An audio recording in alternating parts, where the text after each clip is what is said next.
distancia. Ready for the sweetness in the time. Wash away, it's something say. We can get the good stuff of it. A cloudy play, a snow just stay. We can give them golf gun, baby. You want me, but you know it all, and me know, and me know. You want me, but you know it all, and me know, and me know.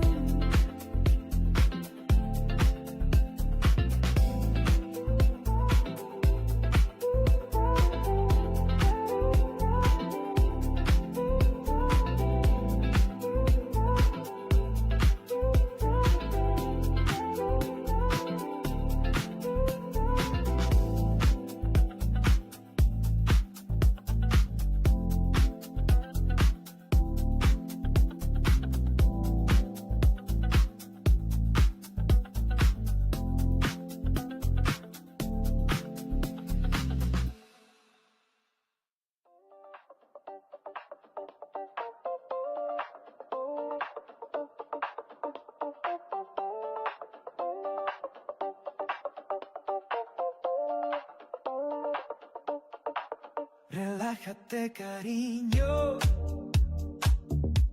Relájate, amor. Toma caipirinha, siente el calor. No te enfadas más. Ven, ven, dame tu paz. Pasa lo que pasa, conmigo te vas, te vas, te vas. Con los pies en la arena y tu risa encendida, quiero verte, mi querida. No llores más por tonterías. Verano, nena, disfrutamos noches y días, días, noches. Yeah.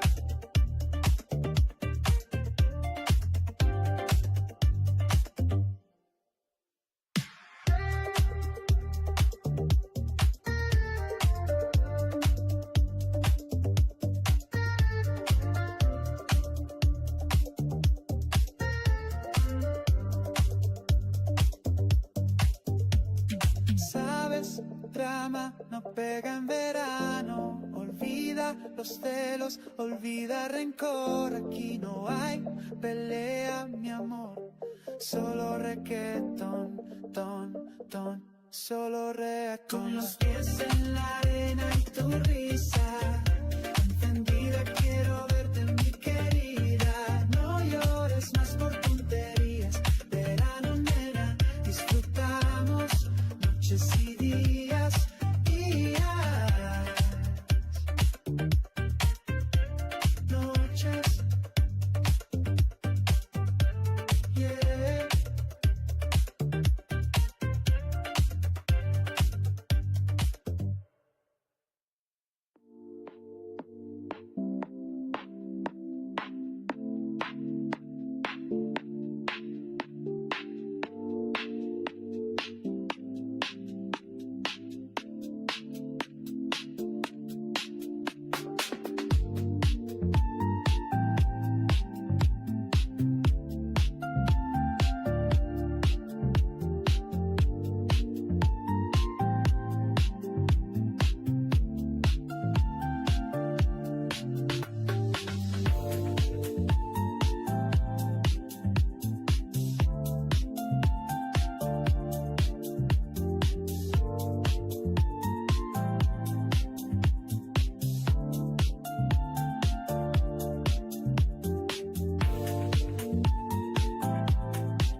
estés conmigo. No pude ser tu abrigo, pero piénsalo lo bonito. Esta canción para ti escrito. Chiquitita, pitufita, para mí tú más bonita. Sin ti todo pierde sentido. Mami linda, yo no quiero esta vida sin ti. Oh, no, por favor te lo pido.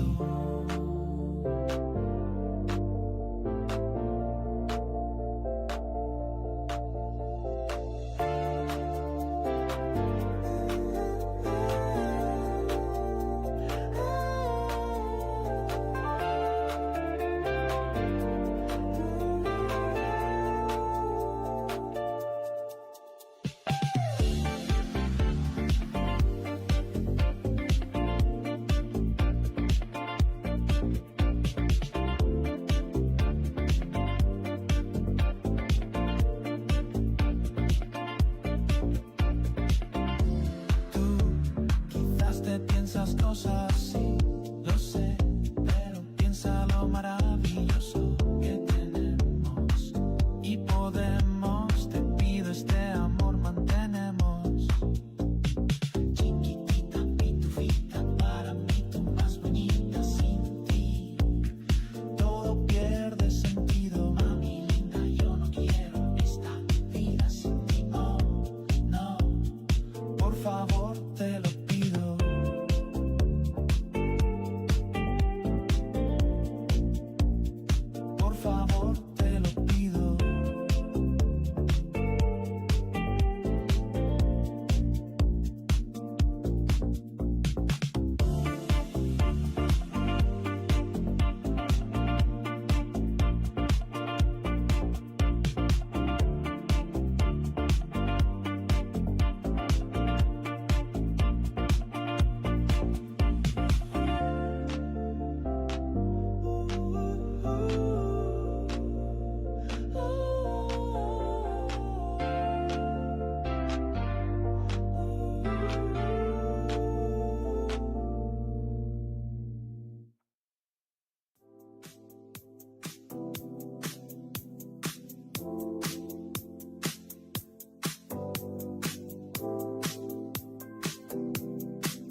and never know until I build. I lead you and never slide. And I hope or setting fire is what you want.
We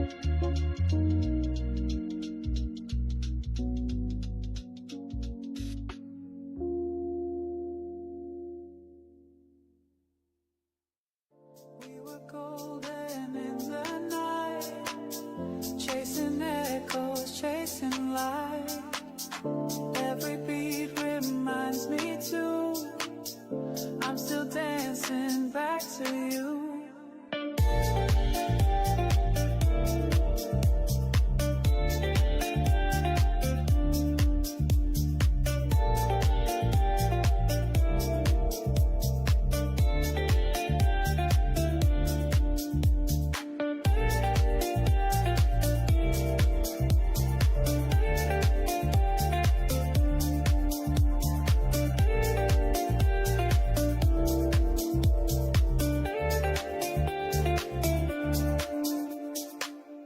We were golden in the night, chasing echoes, chasing light.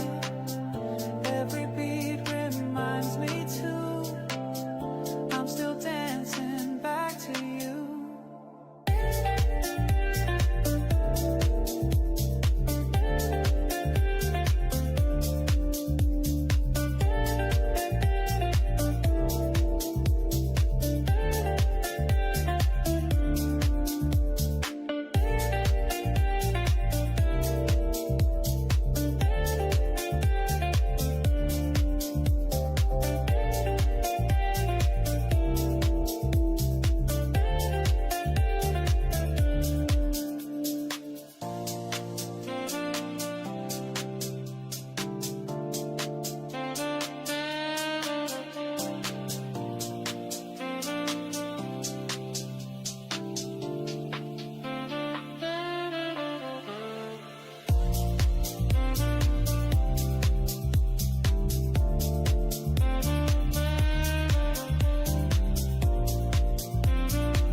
Imagine me somewhere up the side. I feel like in a future. Try to find a sweetness in the time. Wash away your something say. We can get the good stuff of it. I climb and play. I snow just stay. We can live and God can leave it. You want me, but you know it all, and me know, and me know. You want me, but you know it all, and me know, and me know.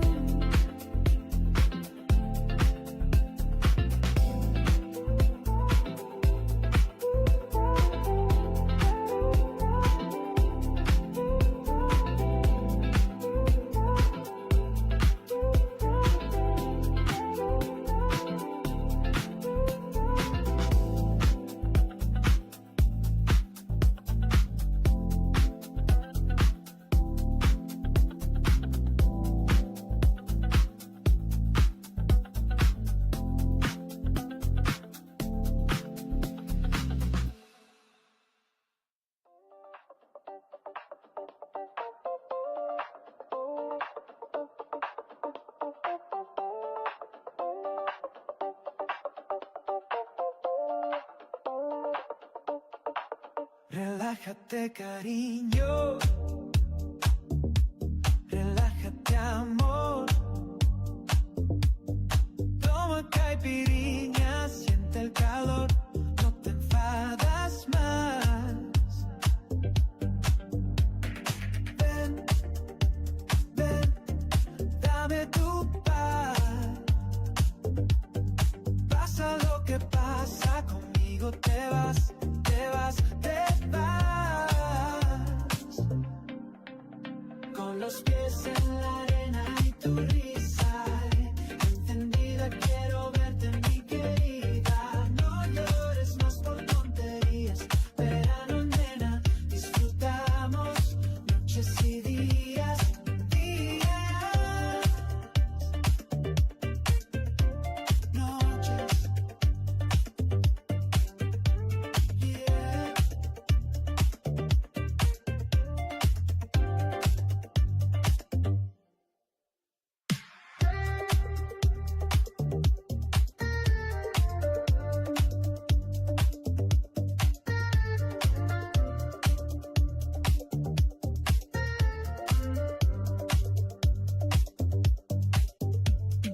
Sabes, drama no pega en verano. Olvida los celos, olvida rencor. Aquí no hay pelea, mi amor.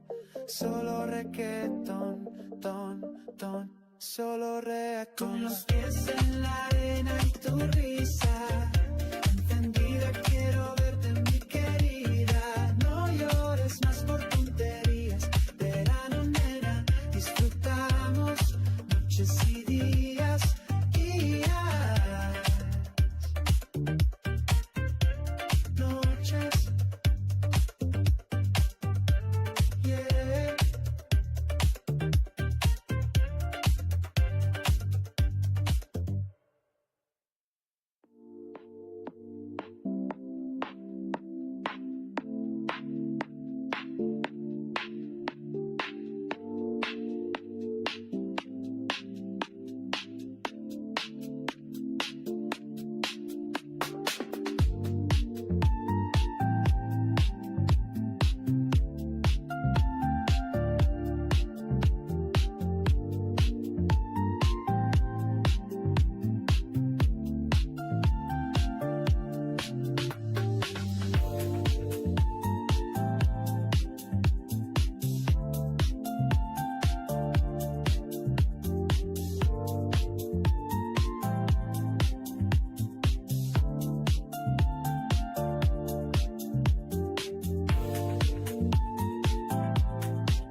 quedes conmigo. No pude ser tu abrigo, pero piénsalo lo bonito. Esta canción para ti he escrito. Chiquitita, pitufita, para mí tú más bonita. Sin ti todo pierde sentido. Mami linda, yo no quiero esta vida sin ti. Oh, no, por favor te lo pido.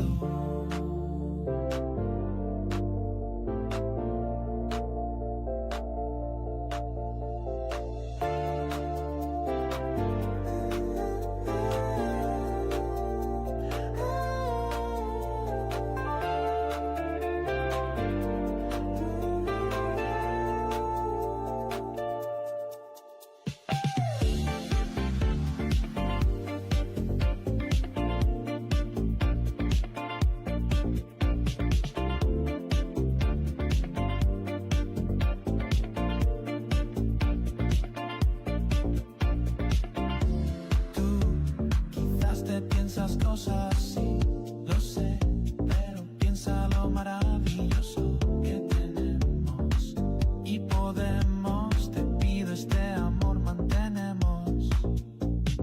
Chiquitita, pitufita, para mí tú más bonita. Sin ti todo pierde sentido. Mami linda, yo no quiero esta vida sin ti. Oh, no, por favor te lo pido.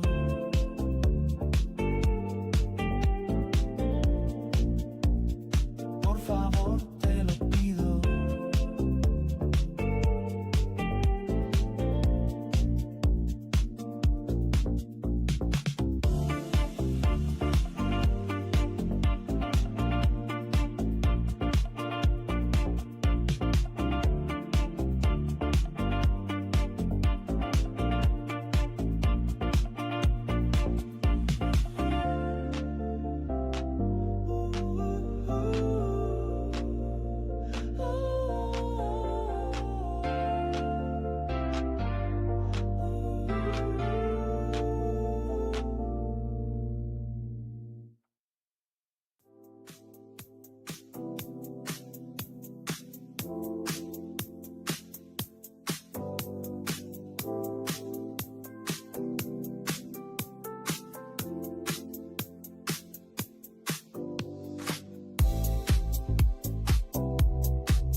Go where you go.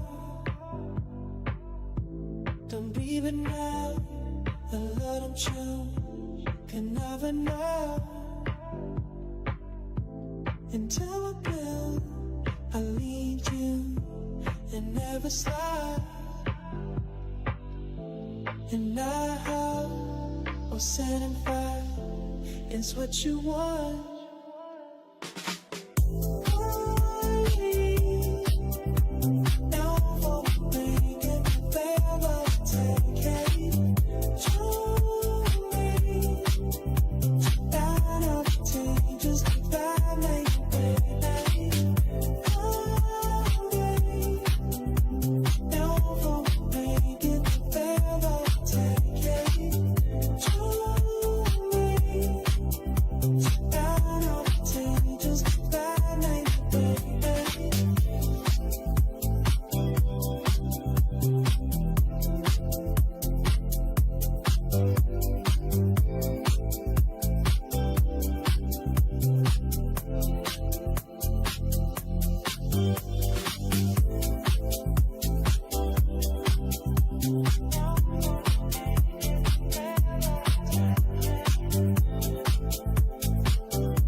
Hey, welcome back to CatLumpurr Day 3. Make some noise! Oh man, I love to hear it. I'm gonna start off today with 3 thank yous. The first thank you is to all of y'all. Y'all came to the 3rd day of CatLumpurr after I'm sure it was a very, very eventful evening. So thank you for being here so bright and early. The second thank you I would like to give is to the thousands of people who are watching all over the world. Thank you so much for tuning in for Day 3 of CatLumpurr. If you were paying attention earlier, you would know that today is all about the partners that make the Jupiverse so special. And the third thank you, of course, I would like to give is to the person who made this conference all possible. She's going to be coming out the stage to tell you everything that we've done over the last couple of days and where we're headed for today. Please give it up for the core organizer for this entire conference, Alicia!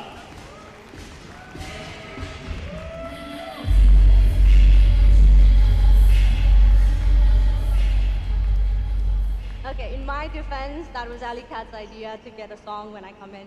But good morning, everybody. Thank you so much for coming today. I am so excited to see you all, and I cannot believe this is day 3, and we're done. We did it. We made it all successful. We're all here, and I'm sure half of us are running on fumes and lots of caffeine and vibes at this point, but this is it. This is the finale, and we're finishing off strong. For last 2 days, we had all about the shipping and what Jupiter is about and the culture and the people, but today, it's about you all. It's on conference. We're just making all about the community and the vibes. And like always, you all know I love my videos. So let's watch what we did yesterday, or what community people did yesterday. Thank you very much. I hope you enjoyed this morning announcements, and we'll see you soon. Thank you. Let's take a look outside. Hi, this is amazing. Can we try? So good. You want to try anything else? The henna. Oh, this one is super cute. You just the cat. Yeah. We're invincible. Let's go.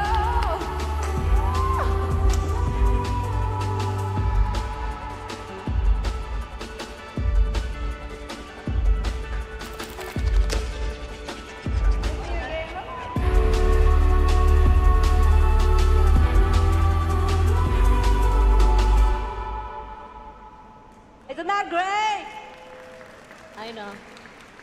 And truly, no one ships like Jupiter for sure. But so we're doing this on conference style, good food, good vibes, real conversation, just a space to connect and collaborate today. And tonight, that's what I'm here for actually, to talk about tonight. Tonight is when we really send it. Tonight at 6 p.m. at the ground floor, we got a cocktail party. We're gonna have some food, we're gonna drink some cocktails and some mocktails for people who don't drink. And then at 8 p.m., we're going to look at the PS Law building, and there will be a countdown, and then the fireworks goes off. That's how we're going to close CatLumpurr. And then, after that, 30 seconds down the road, at the Sparks, our lovely Ali Cat has organized the most lit party ever. So you do not want to miss that. And that's it. That's how we're going to close CatLumpurr. Again, thank you so much for coming. Thank you so much for making it successful. And as always, just a final thing, I want to give shout out to my lovely team member, Tony, Ali Cat, AG, Sini, Ray, and Hannah. They made it all possible, so please thank them. And also, we have a very, very special surprise talk today around, I would say, in an hour-ish, so you do not want to miss that either. But yeah, let's go. Let's finish this strong! All right. Thank you very much, Alicia. We're going to start off with one of Jupiter's biggest partners, and this first talk is going to be given to a huge friend to the ecosystem. Meow calls him one of the most ambitious builders that he's ever met. I like to call him a very good friend. Please give it up for the man, the myth, the legend, Soju! Well, Jimmy, everybody. It's so amazing to be back here again, 1 year after CatLumpurr. And today, I'm not actually alone. Today, I'm joined by my amazing colleagues, Dan and Mia. And together, we form the Meteora Gang. We are here to share with you Meteora's 3LP strategy. You will hear from Dan for the best LP technology on Meteora AG. You will hear from Mia, who leads the best LP army community, the people who show up every day and make Meteora's technology powerful. And lastly, I will be back here to talk about the best launchpads, the people who show up every day and build with us to push forward what's possible on Solana. Without further ado, let's bring on Dan to get started.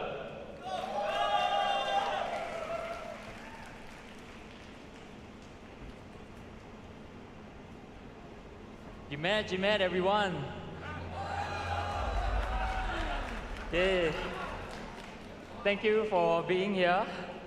Today, I'm here to talk about Meteora.ag, and most importantly, our vision of being the one-stop shop for everything liquidity on Solana. But before I get into the product, I wanted to share a story from just 2 weeks ago, because I feel it captures exactly why our team is so passionate about what we are building. So 2 weeks ago, we launched a public DLMM 8-in challenge, a 7-day competition where anyone could jump in with just one click. The concept was simple. Find a pool on our Discover page, configure your global strategy, 8-in, and you immediately open an LP position. No complicated setup, one click and 8-in. Now, while this challenge was running, our team at Meteora also hosted an internal 8-in challenge.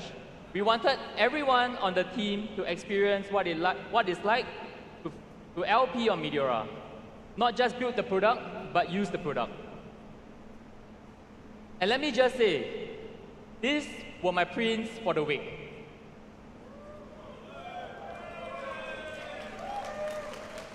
Not bad, right? But can you believe I wasn't the winner for this challenge? Now check these P&Ls out. Shout out to Sean, Dimudev, and Shane for being the true money printers of our team. You already humbled me extremely quick that week. And that actually brings me to my main point from what I learned from the 8-in challenge. And that is liquidity providing is often misunderstood as complex due to a need to understand complex concepts such as impermanent loss and slippage, etc. But I want everyone to take away one thing today, and that is LPing is trading. When I used to trench a lot, trenching was simple. I buy and then I sell. And if you've been in this space for long enough, you know what usually happens. You buy high and you sell low. What if, instead of just buying and selling, you add LPing into your setup? With this, you can now buy when the token is mooning, when the LP token is ranging, LP when the token is ranging, and sell when you take profit. LP when the token is ranging, and sell when you plan to take profit. When you LP, you're not just sitting there holding a bag and praying. You're actively earning fees on every trade that flows through your position. Your capital is working and capturing value from every single swap routed through that pool. So even if the token doesn't moon the way you hoped, you've been generating yield the entire time. And when it's time to exit, you're not just selling what you bought, you're selling what you bought plus the fees you earn along the way. And that shift from a buy-sell strategy to a buy-LP-sell strategy. And that's the unlock you can have with Meteora. So instead of having either a trading strategy or an LP strategy, at the end of the day, it's all just one thing. It's how you manage your capital. And that realization that LPing and trading are two sides of the same coin is the fundamental belief in driving everything that our team at Meteora have been building. At Madabi, we launched Pool Discovery, a page where you can spot top-performing pools, see what's trending, and discover new tokens the moment they launch. The same way a trader scans alpha scan or opportunities, scan alpha scan for opportunities, the way you can scan now on our Pool Discovery for pools with yield. We also completely rethought how LP performance is displayed. We brought the same feeling you get from trading, from a trading P&L to an LP P&L. Green or red, that's it. You never need to sit there and calculate impermanent loss while scratching your head over complicated formulas. You open Meteora, you look at your position, and you know immediately, am I up or am I down? And our goal doesn't just stop there. We are building towards one unified interface where you can trade and LP seamlessly. No switching between apps, no fragmented experience, one place for everything liquidity, and to give you the real alpha. This is all live right now on Edge.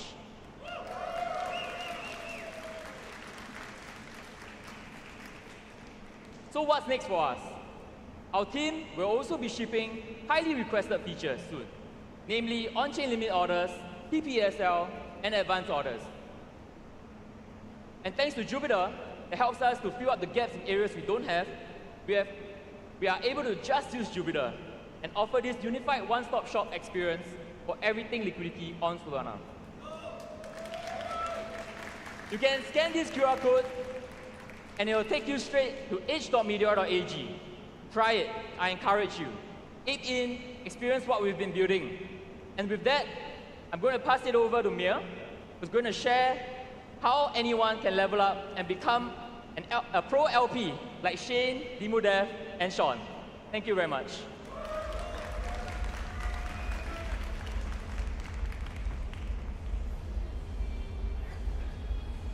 All right, what is up, everybody? How are y'all doing? Hey, guys. All right, I'm running on a bit of a sore throat, so please bear with me. But I just want to try something real quick, and this is something that Heavy Metal Cook taught me. Can I get a yee-haw? Amazing, amazing. All right, you've just had a great overview from the perspective of the product, how LPing on Meteor works and how we're making it much simpler, how fast you can get started to LP. But having a great product alone isn't enough. It's also about having a strong community of power users around that product, right? And that's exactly the reason why I'm here today to talk about the Meteor community, or as I like to call it, the LP army. And I also want to do one thing, which is to personally invite you to join us wherever you are in your LPing journey. In fact, I'm going to keep it very simple. I want to share 3 reasons why you should start LPing today. Not tomorrow, not someday, not after I learn a bit more about LPing, but today. And the first reason is this. You are much closer than you think. For most people in this room, LPing actually isn't very much of a big leap in knowledge, but it's quite literally one step away. If you're trading on Jupyter, you already understand how tokens work. You understand the basic concepts of price movement. You understand how the whole thing works. And Dan covered this in great detail earlier. You know what to do when price goes up. You know what to do when price goes down. LPing is just one additional step of the same playbook. So to make it very clear, if you trade on Jupyter, you can LP on Meteor. It's that simple. And this holds true on how we onboard people, how we onboard new users into Meteor as well. Onboarding has never been easier. In fact, that's what we've been doing non-stop over the past 3 days at the Meteor booth. Shout out to the LP Army who's been helping us, man the booth. Onboarding so many different kinds of users, handing out LP positions to people like traders, like students, and literal grandmas. I don't know who brought their grandma to CatLumpurr, whoever that was, shout out to you. But if they can do it, so can you. And that brings me to reason number 2. We prepared all of the resources for you, for free. The LP Army has laid out pretty much everything you need to know to start and also to improve in your LPing journey. And one of the resources that I want to highlight today, one of the resources you can access today, is the LP Academy. The LP Academy is built to take you from zero to full confidence. We cover the basics, and then the bootcamp level concepts. And once you have a foundational level of understanding, you can then experiment very safely using the DLMM playground with kind of fake money before putting real capital on the line. You learn the essential concepts and you test out strategies with real-time positions and also real-time fee generation. What's super powerful about this is that many of our strongest LPs started exactly here. No shortcuts, no luck, but instead a lot of people just learning, testing, and improving on their strategies step by step. Another resource I want to highlight is the LP Strategy Library. We've curated an entire library of LP strategies broken down by the top players within the LP Army. These strategies involve how they think, how they manage risk, how they adapt to different market scenarios.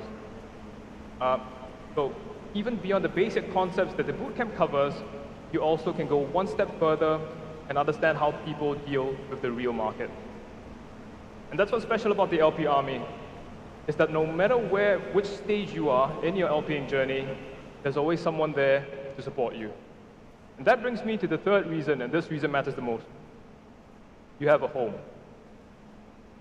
The LP Army isn't just a bunch of people just trying to make money and call it a day. The LP Army shows up, and you can see that very clearly in CatLumpurr. We show up at in-person meetings, meetups, and global events like Met Derby that we did a few months back ago. Just curious, how many of us here in the room was at Met Derby back in December? Heck yeah! Lots of us in the room were at Met Derby. Met Derby was it was an incredible event, and it was also a testament to the fact that this is a real community of people that are building, learning, and also growing together. And day to day, that experience also lives online on the LP Army Discord server. This is where people ask questions, they share their strategies, share their wins, break down whatever mistakes you've made, and push each other to improve. No matter how far you go, you always have a place to come home to. So I want to go back to something that I continue to stress time and time again. Anybody can become an LP.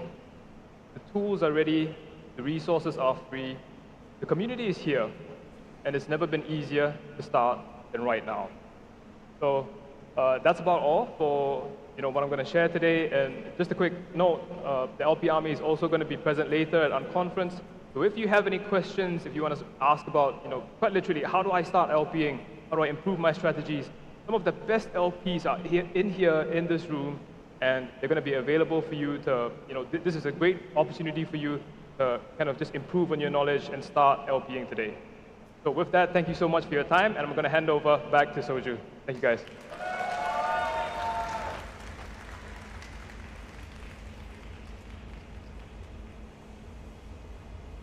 I'm back. I'm back to build upon what my team has done, to build upon the Meteora ecosystem. So, 2025 was quite a special year for us because traditionally, Meteora does well when the LP Army does well. But who brings the tokens? Who brings the volume? 2025 is the year the Meteora ecosystem was built. So what happened in 2025? In 2025, Meteora's technology ran fully permissionless. We went from being involved in every launch to partners being able to access our technology and use it all without even our knowledge. Additionally, our tech became 10 times more powerful. We shipped many new features like the market cap trading fees, the fee scheduler, and many more to make launching tokens a breeze. Meteora's technology now enables many founders and creators to launch businesses on-chain or to create and form communities on-chain. Lastly, the part I'm most proud of is that we innovated on capital formation. We pushed the boundaries of what's possible, and many people now raise capital on Meteora for their startup ideas. In 2025, we became the clear winner or home of ICM. Today, you can buy private companies on Meteora, like SpaceX, Anthropic, or OpenAI. You can trade gold, silver, and many real-world assets. There are also more than $100 million of market cap tokens, people who have Web2 businesses or are regular entrepreneurs who just happen to have a live token on Meteora. And more than $100 million of market cap of these tokens are on Meteora. We built out the best tech thanks to my team, and we've been doubling down on our ecosystem with Meteora Labs. But that's not enough, and our partners want distribution. So we formed Meteora Collective in 2025 to bring our partners the distribution that they deserve. So, in 2025, Meteora Collective outperformed all of our expectations with 10 million impressions and over 80,000 profile views. But that's not enough, and we want to support our partners more. So today, I'm actually announcing that Meteora Collective will now be rebranded under Meteora's ecosystem umbrella. We are bringing Meteora Collective. Woo! We are bringing the Meteora Collective team to help our partners win and double down on helping our partners win. Meteora Eco's job is simple: events and distribution.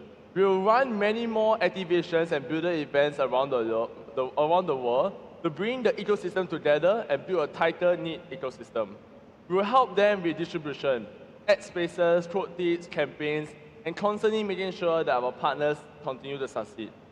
Meteora ecosystem is our simple commitment to helping our partners succeed, building on Meteora.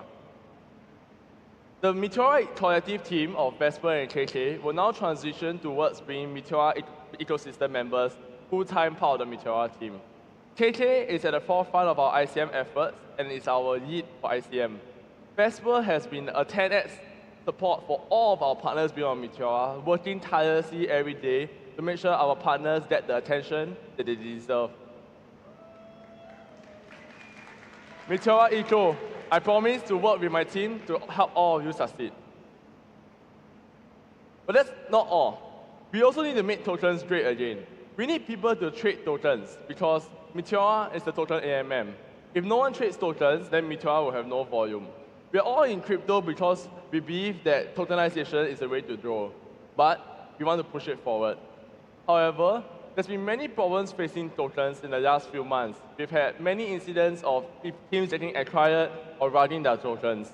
And my team believes that we can't build a token-based economy, or what we call the internet capital markets, without token holder rights. So this is something that we really want to solve. But this is not a DeFi problem, because if it was a DeFi problem, Meteora would have solved it in 2025, because we are world-class at DeFi. So, the next thing I'm happy to announce is Bedrock, a joint venture between Meteora and Govern, a leading legal technology firm in the crypto space.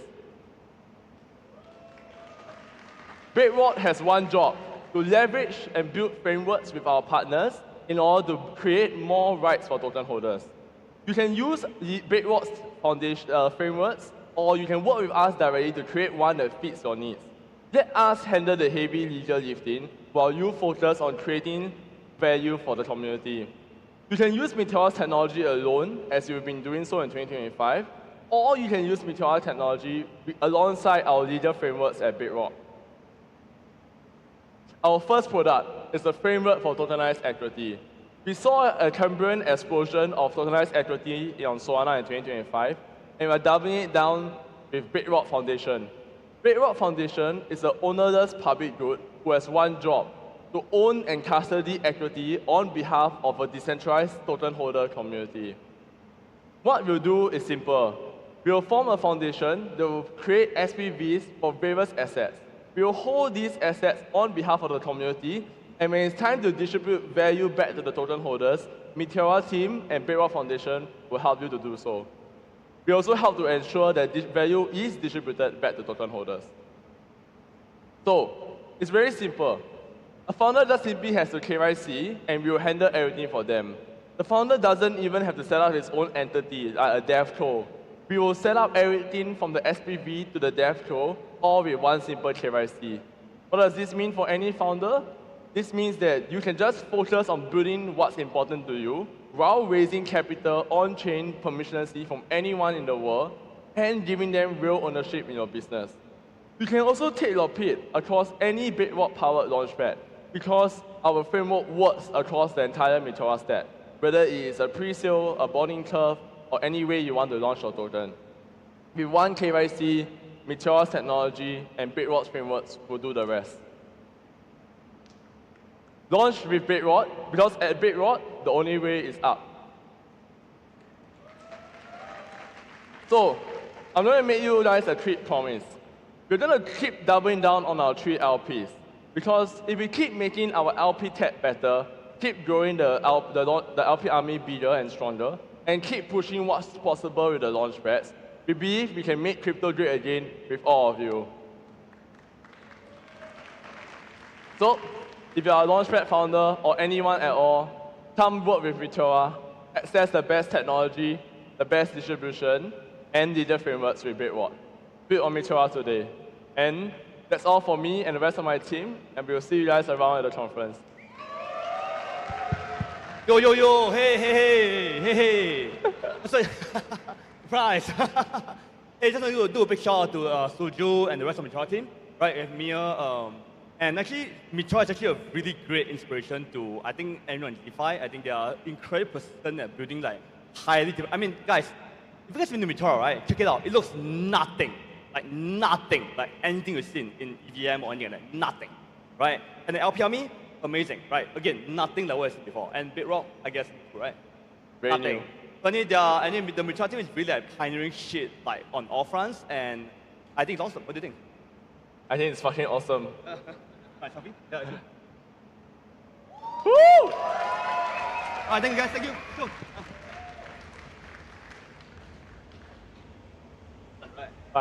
Oh, give it up for Meteor one more time! Oh, we love the LP Army. What's good, Heavy? Okay, next up we have another major partner, not only just for Jupiter, but also for Solana. Let's give it up for Connor from Humidify!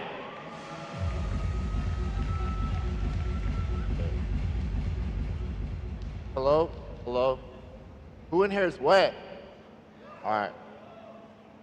That was pretty dry. What's up, CatLumpurr, Wet Lumpur? This is my first talk ever, so I'm kind of nervous. Hopefully it's my last.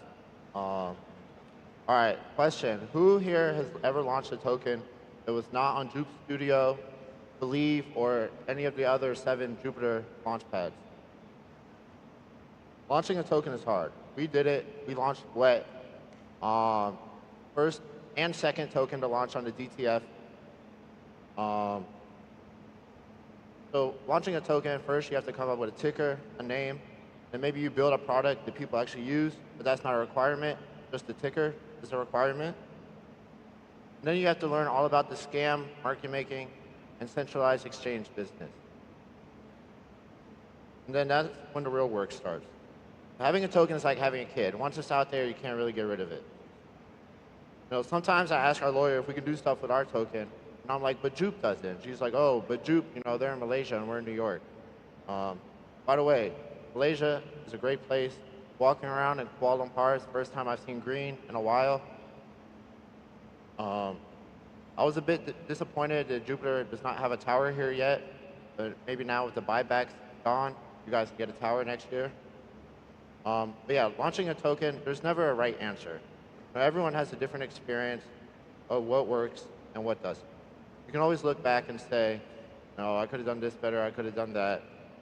But the common place where most people screw up is giving away too many tokens, market makers, and centralized exchanges, and it's guaranteed sell pressure.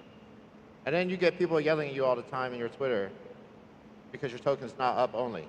I really do feel bad for Xiong. I wonder who yells at him more, Jupe stakers or Meow? No, but shout out all the Jupe stakers in here. You know, you guys are super loyal. I don't know any other community that would fly to Southeast Asia for a conference. So shout out Jupe stakers. If I ever get a girl, I want her to be a Jupe staker because I know she's gonna be loyal. All right. Oh, I was supposed to do that. But yeah, by design, centralized exchanges and market makers, they try to extract as much value as possible. It literally pays to not be transparent. Not being transparent is a feature, not a bug. There are predatory option deals. You know, exchanges require extortion fees for their marketing budget. You have to play all the exchanges against each other. You need to build up hype with KOLs. And then you have to get one exchange and then use that exchange against the other exchange and negotiate. It's like high school crush games.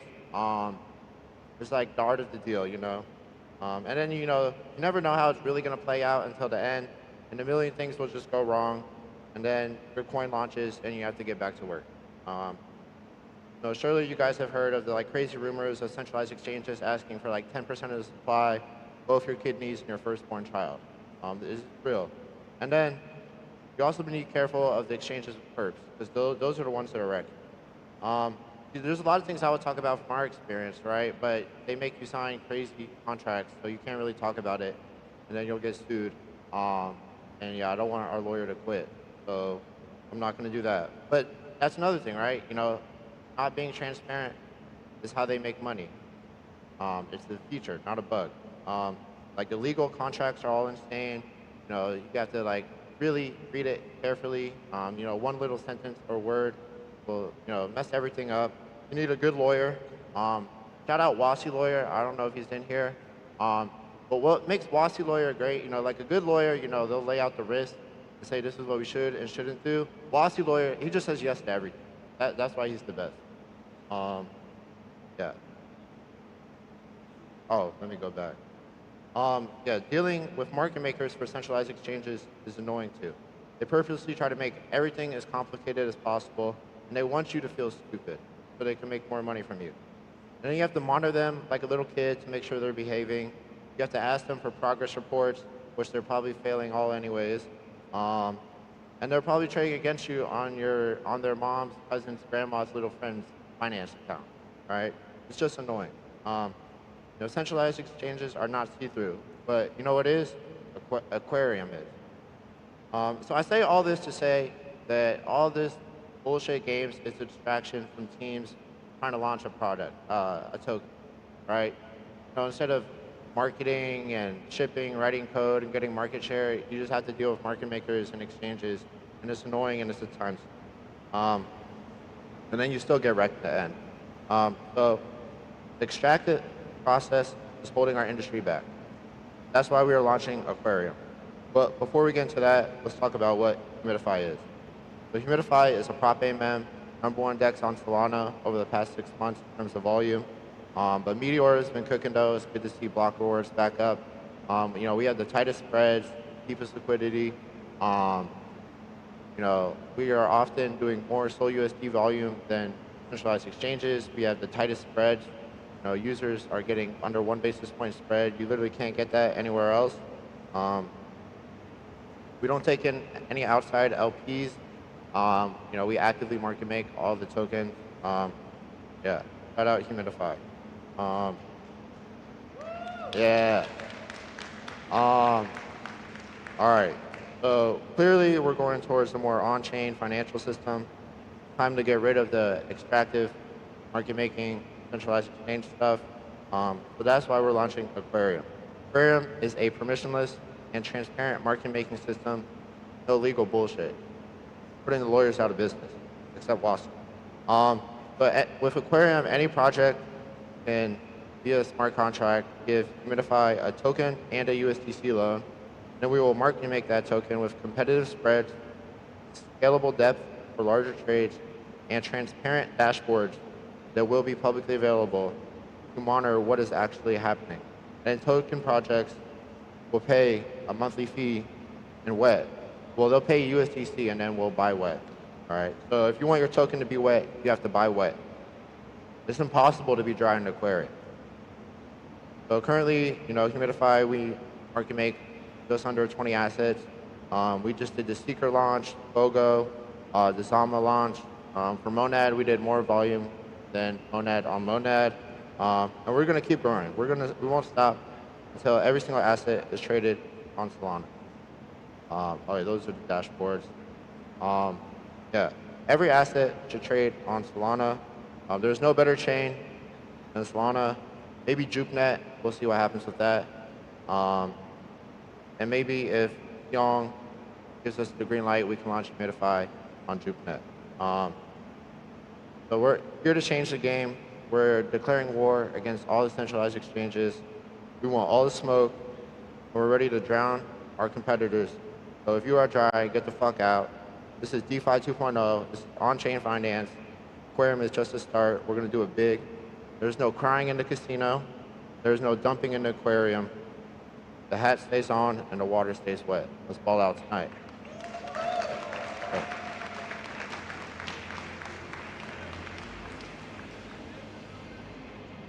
Thank you very much, Connor. And next up, we have a very close friend, not only to the Jupiter team, but I also heard back in the day, he used to be Meow's roommate. He's one of the strongest builders that we have in the entire space. He's a builder of communities and also one of the pioneers of PayFi, not just in Solana, but in all of Web3. Please give it up for our very good friend, Herbal!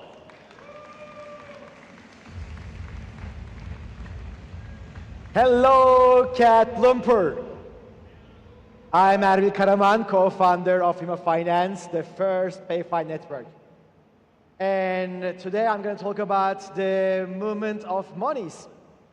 I was actually hoping to talk about something quite different. But instead of preparing my slides this morning, I was just scrolling through X, and I saw something I couldn't unsee. share a snippet from the anarchist lawyer that we all love, Wesley. And Wesley was talking about something extremely important. He was talking about this unfounded belief that if TradeFi comes into crypto, they're going to solve all of our problems, and we're going to get liberated because they're going to use everything that we have. And the truth cannot be more far apart from that.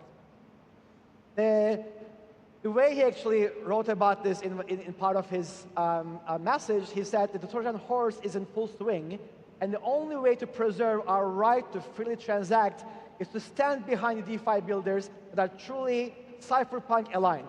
This is really, really important.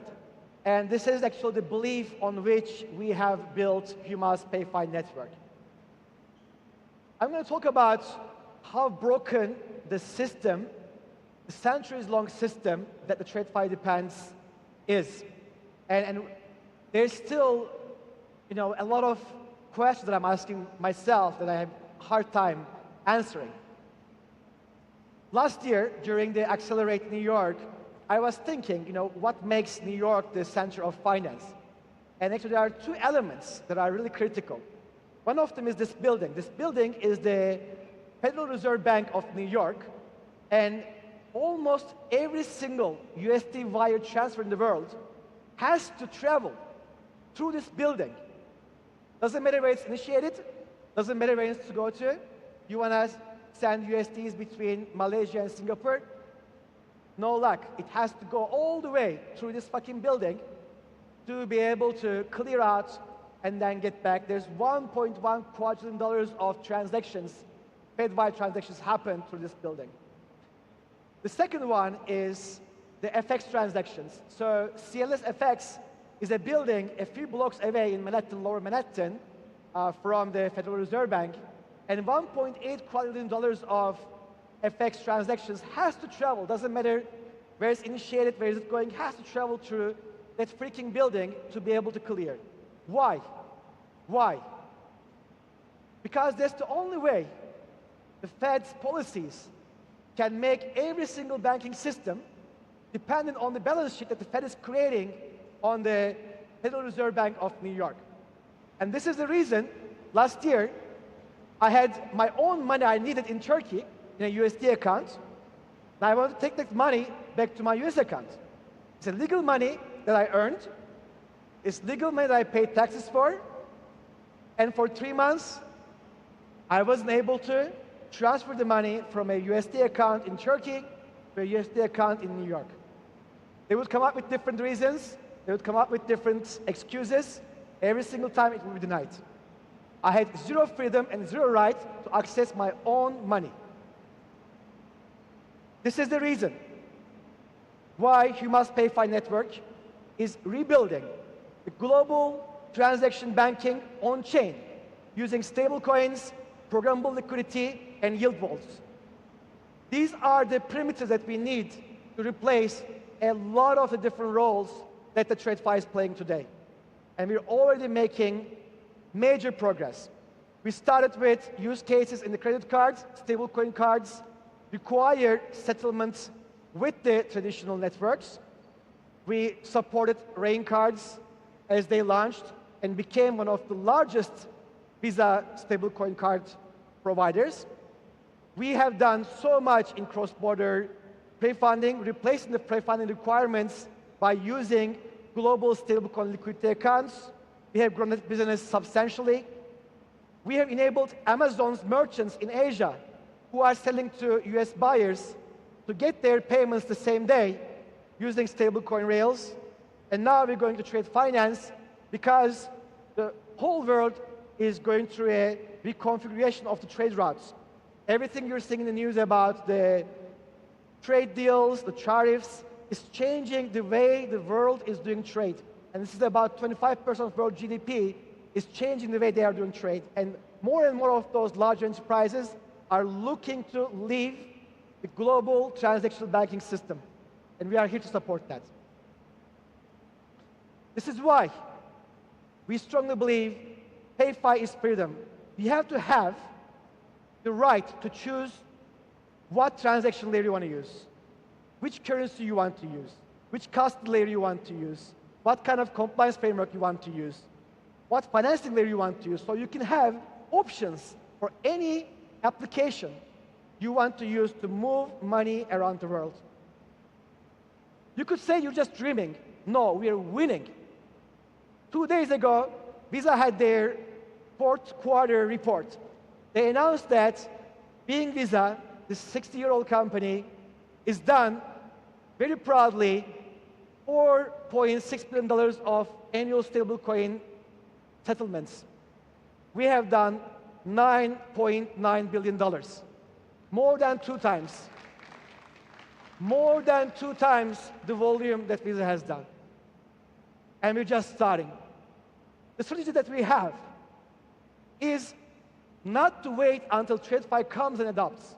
It's to package everything we have. It's package the DeFi products that we have, the stablecoin liquidity products that we have, and then place it right into the existing payment networks. We announced a partnership with Circle Payments Network. We are the first embedded liquidity product for that network, but we're not stopping there. We're going to build this into every major payment network. We're going to make sure from the outside, it might look like they're using existing systems. No, they'll be using DeFi. We launched a $10 million pilot for on-demand liquidity product. We are, after Ripple, the first product to provide super flexible liquidity solutions, days and nights and weekends and banking holidays. Once this scales, there's going to be nothing like this in the market. People are going to abandon their overdraft facilities, weekend facilities. They're going to come into this product. And the 10 million pilot is probably going to grow to maybe $100, $200 million by the end of this year. We launched, again, a few days ago, the first trade finance partnership. It's about $50 million because we have seen, as the world is trying to figure out how to get access to more rare earth minerals, they're not able to utilize the banking rails as much as they want. So more and more rare earth minerals actual transactions are happening on stablecoins. So we are starting to finance these transactions to make sure that there's freedom around the world when it comes to commodity finance. And this is about 20% of world's GDP. None of this would be possible if we didn't have access to some of the best products that has been built in this market. And a lot of our solutions are actually powered using Jupyter's infrastructure. So the first one is if you look at how we're providing this on-demand liquidity, on-demand flexible liquidity solutions, is because we have this thing called liquid assets. So when you use PST, when you deposit USDC into our liquidity pools, we reserve some of that capital for redemption management, but we also reserve some of it for on-demand liquidity management. And that goes into a programmatic system that utilizes its capital in Jupyter land markets. And whenever we need on-demand liquidity, we can atomically go and pull that capital and use it for something that has to happen in the real world. And that gives us a lot of capital efficiency that we don't need to keep capital idle anywhere. Second solution that we have launched, everybody probably in the room have heard about Huma Prime. This is the most advanced looping vault on Solana ecosystem. It's built on a technology that we call defensive looping. Again, the major components are built on the Jupyter ecosystem, Jupyter land being the most critical component. So when you actually deposit capital into the Prime Vault, it goes into Jupyter land, automatically figures out what is the right leverage ratio. It monitors the borrow rate and supply rate, and depending on the changes on that, it can leverage its position, which means you don't have to stay awake to make sure that you don't get liquidated for no reason. So it does all of that for you in an automated way. And this is all thanks to the amazing platform that Jupyter Land team has built. Another big news, we love JupUSD. And for that reason, we are supporting JupUSD as a native stablecoin for Prime Vault. The JupUSD capacity on JupLand went live 2 days ago. Literally in minutes, it was filled. Why? Because if you look at it, This is the best looping strategy from a max APY perspective on Jupeland today. Every single risk factor in the risk application that we have under this vault is using one or another Jupyter or Jupeland technology. So we talked about the watchdog, which is doing the leverage. Let's talk about the Guardian. Guardian monitors the price in the secondary market for PSD and compares to the primary market. Every single transaction that happens that has a risk for slippage or changing the actual price on the secondary market is automatically arbitraged using the Jupyter APIs to make sure there is no depack between the primary and secondary market. And if you think about what happened to USDE on the Binance market and what caused a lot of liquidations, this is basically protecting against that in almost every single transaction that might create slippage. Same thing, we're building Reserve. Reserve is our way of creating a yield protection system, an insurance system for all yield-bearing assets on the Solana ecosystem. So the way it works is, this is Solana-wide infra. You can think about like a insurance infrastructure, and you can put certain type of reserve assets that earns a risk-on premium from the yield vaults that are creating these looping strategies and making sure that you can get access to something that you wouldn't find in TradeFi with the protection if something goes wrong. If there's an impairment to the underlying asset, it has a coverage every single event up to a certain percentage of the asset's value. And we're announcing today the first non-human native assets that will be supported when Reserve goes live is JupSol. JupSol will be the first non-human native asset, and it's going to create a much better risk-return profile for JupSol holders like myself. You might ask, okay, you built so many things on top of Jup. Is Jup building anything on top of human? I'm going to leave you with a teaser. I couldn't be happier when I saw the announcement for Jupyter Global. And guess what? In the past 4 years, we have built a lot of infrastructure that can actually support and accelerate deployment of Jupyter Global across the world. So we're looking into every single possible way to make it happen, so every single person around the world has access to better payment rails, has access to free payment rails. Just use Jupyter, just use Human. Thank you so much. All right, just use Jupyter and just use Huma. All right, next up, we're going to have a little bit of a gear shift over here. We're going to have YK, also known as Vasi Lawyer. I've been a huge fan of his even before he joined Jupyter, and he's going to give us a talk philosophizing about where we are today in crypto. Please give it up for YK!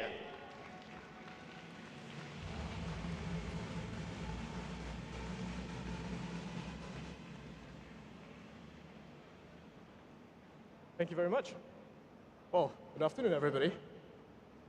So this is actually a fairly interesting talk that I'm giving, because Meow basically just came to me when we were doing the agenda for CatLumpurr and said, "Hey, you're talking, right?" And I was like, "Yeah. What do you want me to talk about?"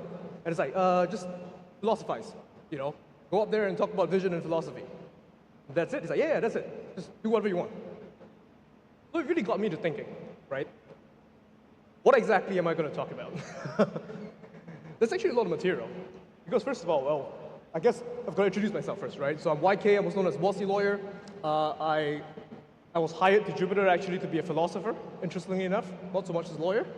I like to think I'm very funny. Sometimes I'm the lawyer, depending on who's asking. And I used to also do the launch stuff, but that's now taken over by Jerry, who's doing an incredible job. So when I was asked to do this by Meow, there was actually a lot of material. Because when I first was deciding to join the company, Meow and I had about 6 months of conversations. And it all pretty much looked like this.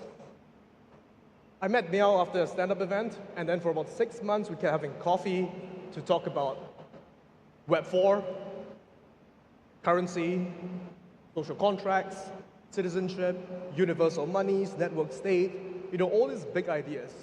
We just spend hours and hours at a coffee shop, drinking coffee, talking about this one. going to 6W, the office in Singapore, drawing on a whiteboard. And so it's very interesting that I'm now here on stage, sharing about the stuff that I spoke to him about privately about a year ago. But before we go there, right, we've gone through a lot in the last 2 days, right? We've seen a lot of the product stuff. Jupiter is a shipping company, as everyone keeps saying. We ship a lot of products. We are very good at business. Cash has shared all that. I literally extracted that from his talk yesterday. But is Jupiter just a really good company? Or is it something a bit more? So, I would like everybody to sort of like, imagine you're, imagine like Meow. You're sitting there in a mountain in Nepal thinking about life and thinking about what Jupiter means and what cryptocurrency, what the digital asset space means, and what the Jupiterverse means. And let's talk about Jupiter as a nation. What if, instead of conceptualizing Jupiter as just a company, we thought about Jupiter as a nation instead? So before we begin, there's an example I'd go through, because people always ask me, you talk a lot about network states, you talk a lot about Jupiter as a nation, you talk a lot about this sort of, state level stuff. What is the best example of this? What's the best example? What's the best comparator? And it's interesting because the best comparator is actually where I'm from. It's where a lot of us are from. It's actually Singapore. Because the very short history of Singapore actually shows the difference between conceptualizing the same thing as a business versus conceptualizing it as a nation. How? Well, let's see. This is a real-life example. Let's think of Singapore as a business, and it was a business. See the flag up there? That was the British East India Company. It was the biggest company in the world for about 200 years. It had an army twice the size of the British Army. Very impressive. And for a long period of time, they used Singapore as a trading port. Ships would come in, ships would trade, they would unload cargo, they pay some duties, money is made, and where does the money go? The money goes back to the British East India Company, the stockholders, right? The shareholders of the company, and they eat really good. I keep saying all that money gets extracted away back to London, where they buy nice mansions and eat good food and good wine. And sometimes it feels like, given the discourse on Twitter sometimes, the discourse is almost like everyone thinks that that's what, Jupiter is doing. They think that that's what the team is doing, that we are just, we're giving 50% of the revenue back and 50% is just, for Meow to engage in stuff like this. Not really. Because if we go back to the same example and think about Singapore as a nation, it looks exactly the same. The flag has changed. The only thing that's changed here is the flag. The economics are the same, money's still being made, trade is still happening. It's the same product. But what happens is when you take all of that money that you make, and instead of buying a mansion in London, instead of enriching the stockholders out in London, you build a country instead. You start building bits and pieces that's required, that's necessary for a functioning country. And a country is very different from a business. A business exists purely to make a profit. It's purely to make a profit denominated in a certain base currency and extract it back and return it to its shareholders. Jupiter isn't that. Said this multiple times, Cash said it multiple times, the founders have said the same, tweeted the same. There is no equity in Jupiter. There is no residual value that's going to the shareholders. What's happening is it's being used to build things.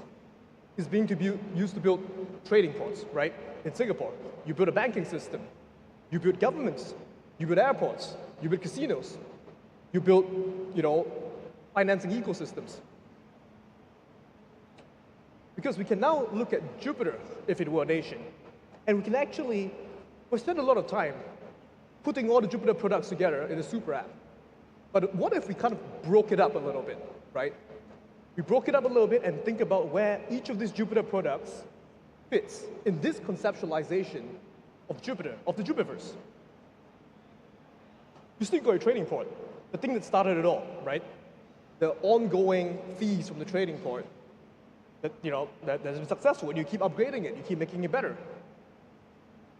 That's your trading point.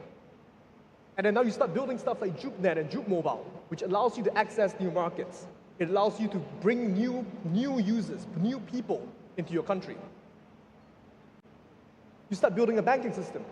You've got JukeLend. You start building the financial system. You've got RFQ. You start building the casino, or perps, prediction markets, so on and so forth. You've got public goods to a large extent. Jupiter Global, Juke ID, Verified. These are stuff that don't necessarily, well, make a lot of money, at least some parts of it. But it's necessary in order for the rest of it to work together. You build other sorts of public goods. They're just fully for public. You've got your development platforms, a portfolio, and so forth. It's just stuff that's educational, stuff that helps people without any expectation of some sort of ulterior profit. And of course, you've got capital formation, which is what I've been trying with Juke Launch this year, ETF, and so on and so forth. But why does this all matter, right? What's the point of having this lawyer come on stage and talk to us, philosophize about whether it's a business or it's a country, and so on and so forth? Why does it matter? Well, it matters because it fundamentally changes how we frame our understanding of Jupiter. Because the moment we start thinking of Jupiter purely as a business, a very good business, we end up in an equity trap. What is this equity trap? You've seen this all, right? Are Juke token holders basically a questionable form of equity in the company? Why are you building products that don't make money? Why are you doing so many things, We hear this a lot. Why does only 50% go to the Juke holders? The other 50% goes to the team, We get a lot of these questions because people start thinking of it as equity. But it's a trap because there is no equity.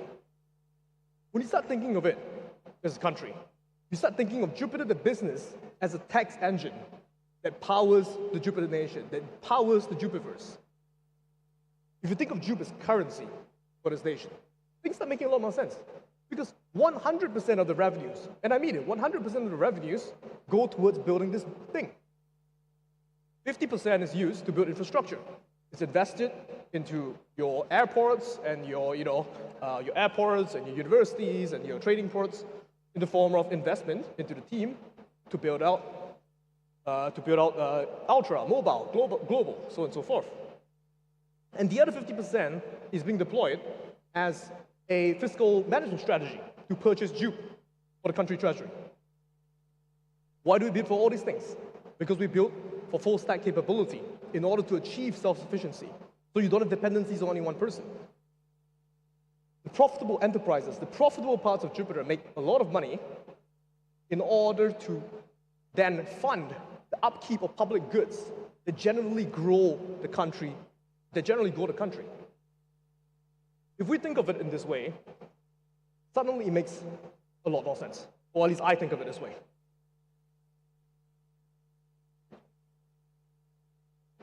Right? If you look at equity, because there's a lot of token equity talk, what equity really is, equity is a claim on the residual value of the company. Because of all of the rug pulls that have happened in crypto, of all the equity rugs, people selling equity, forgetting the token holders, everyone thinks, hey, as long as you have equity, you're safe. Equity is the best thing you could possibly have in crypto. That really isn't the case. Because equity is great. Don't get me wrong, it's great. It's a claim on the residual value of the company. Take a company, you negative off its liabilities, what's left belongs to the equity holders. Great. But crypto is actually short for cryptocurrency. And it's so much more bullish to think of Jupe and Jupiter, Jupe as currency. Because currency is a perpetual claim on the total productive capacity of an economy. If you think of it that way, you realize that conceptualizing purely in equity terms is actually quite limiting. And I can share a personal example. I'm a lawyer. I like to think I'm very smart. I like coming up with interesting structures. And when the equity talk came around, when all the equity token stuff came around, I went to the founders and I said, we could literally IPO this company and give value to token holders. And Miao made a very good point. He said, that protects the downside, but it also caps our upside. And I didn't understand it for a while, until I went and thought about it, and it's right. Instead of comparing Jupe to Apple, or comparing Jupe to NVIDIA, comparing to an equity-adjacent company, why not compare Jupe to the United States of America? The potential is so much more bullish. The potential is so much more exciting. Oh, I should have switched to the slide earlier, but isn't it the case? Isn't it the case that thinking purely in equity terms limits what cryptocurrency can do? Because at the end of the day, what we wanted to build at the start was currency. So why have we reduced ourselves to equity? If we reduce ourselves to equity, we limit the total potential of what this project could be. I think I'm just about coming on my time, and I don't want to rant for a lot longer. So thank you very much for coming to our TED Talk. Thank you for listening through all of that. That's possibly the fluffiest talk, I think, but it's going to be followed by a very, very exciting conversation. So I think I'm going to walk off stage now, and I think Miao is going to walk on. Thank you very much. Yo, thank you, YK, thank you for sharing that very awesome photo of mine.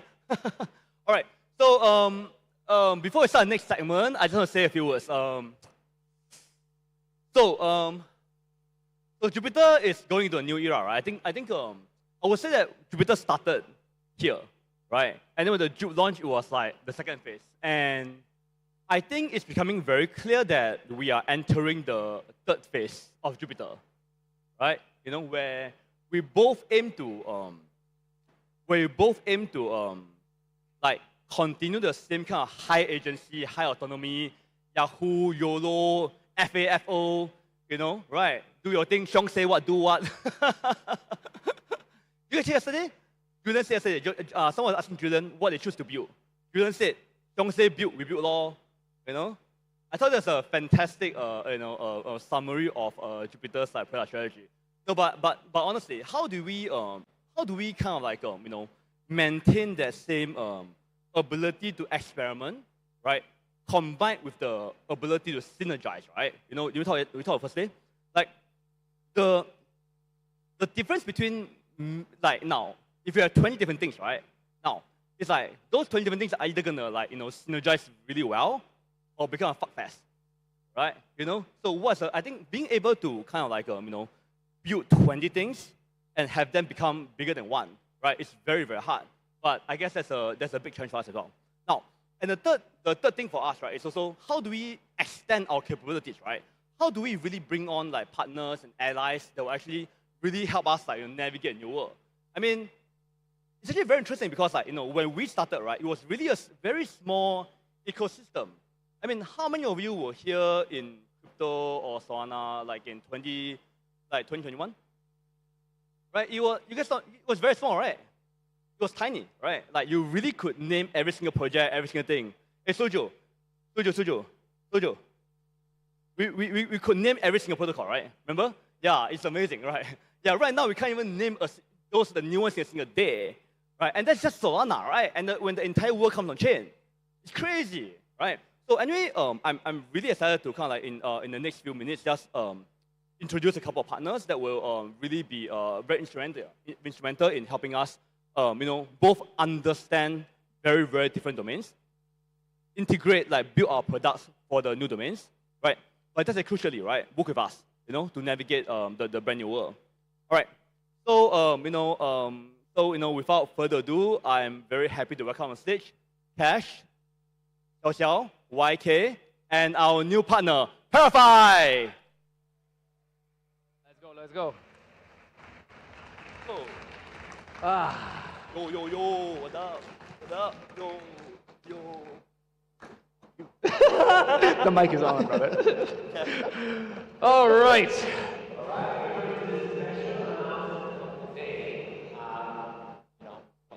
I think everyone knows Tosh, YK, and me. I want to introduce our newest partner on stage as well. As you know, like Jupiter has gone to where it is today without actually any outside.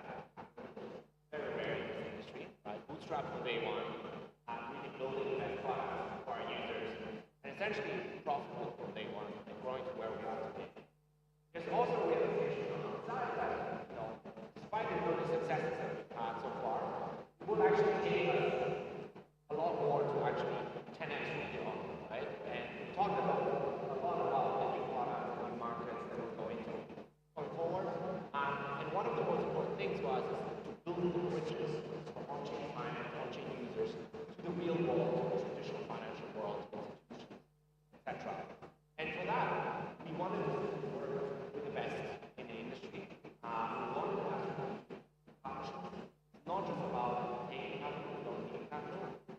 really about building these allies and long-term alignment with strategic partners that can help us bridge, the world that we have built in on-chain to the much larger world outside.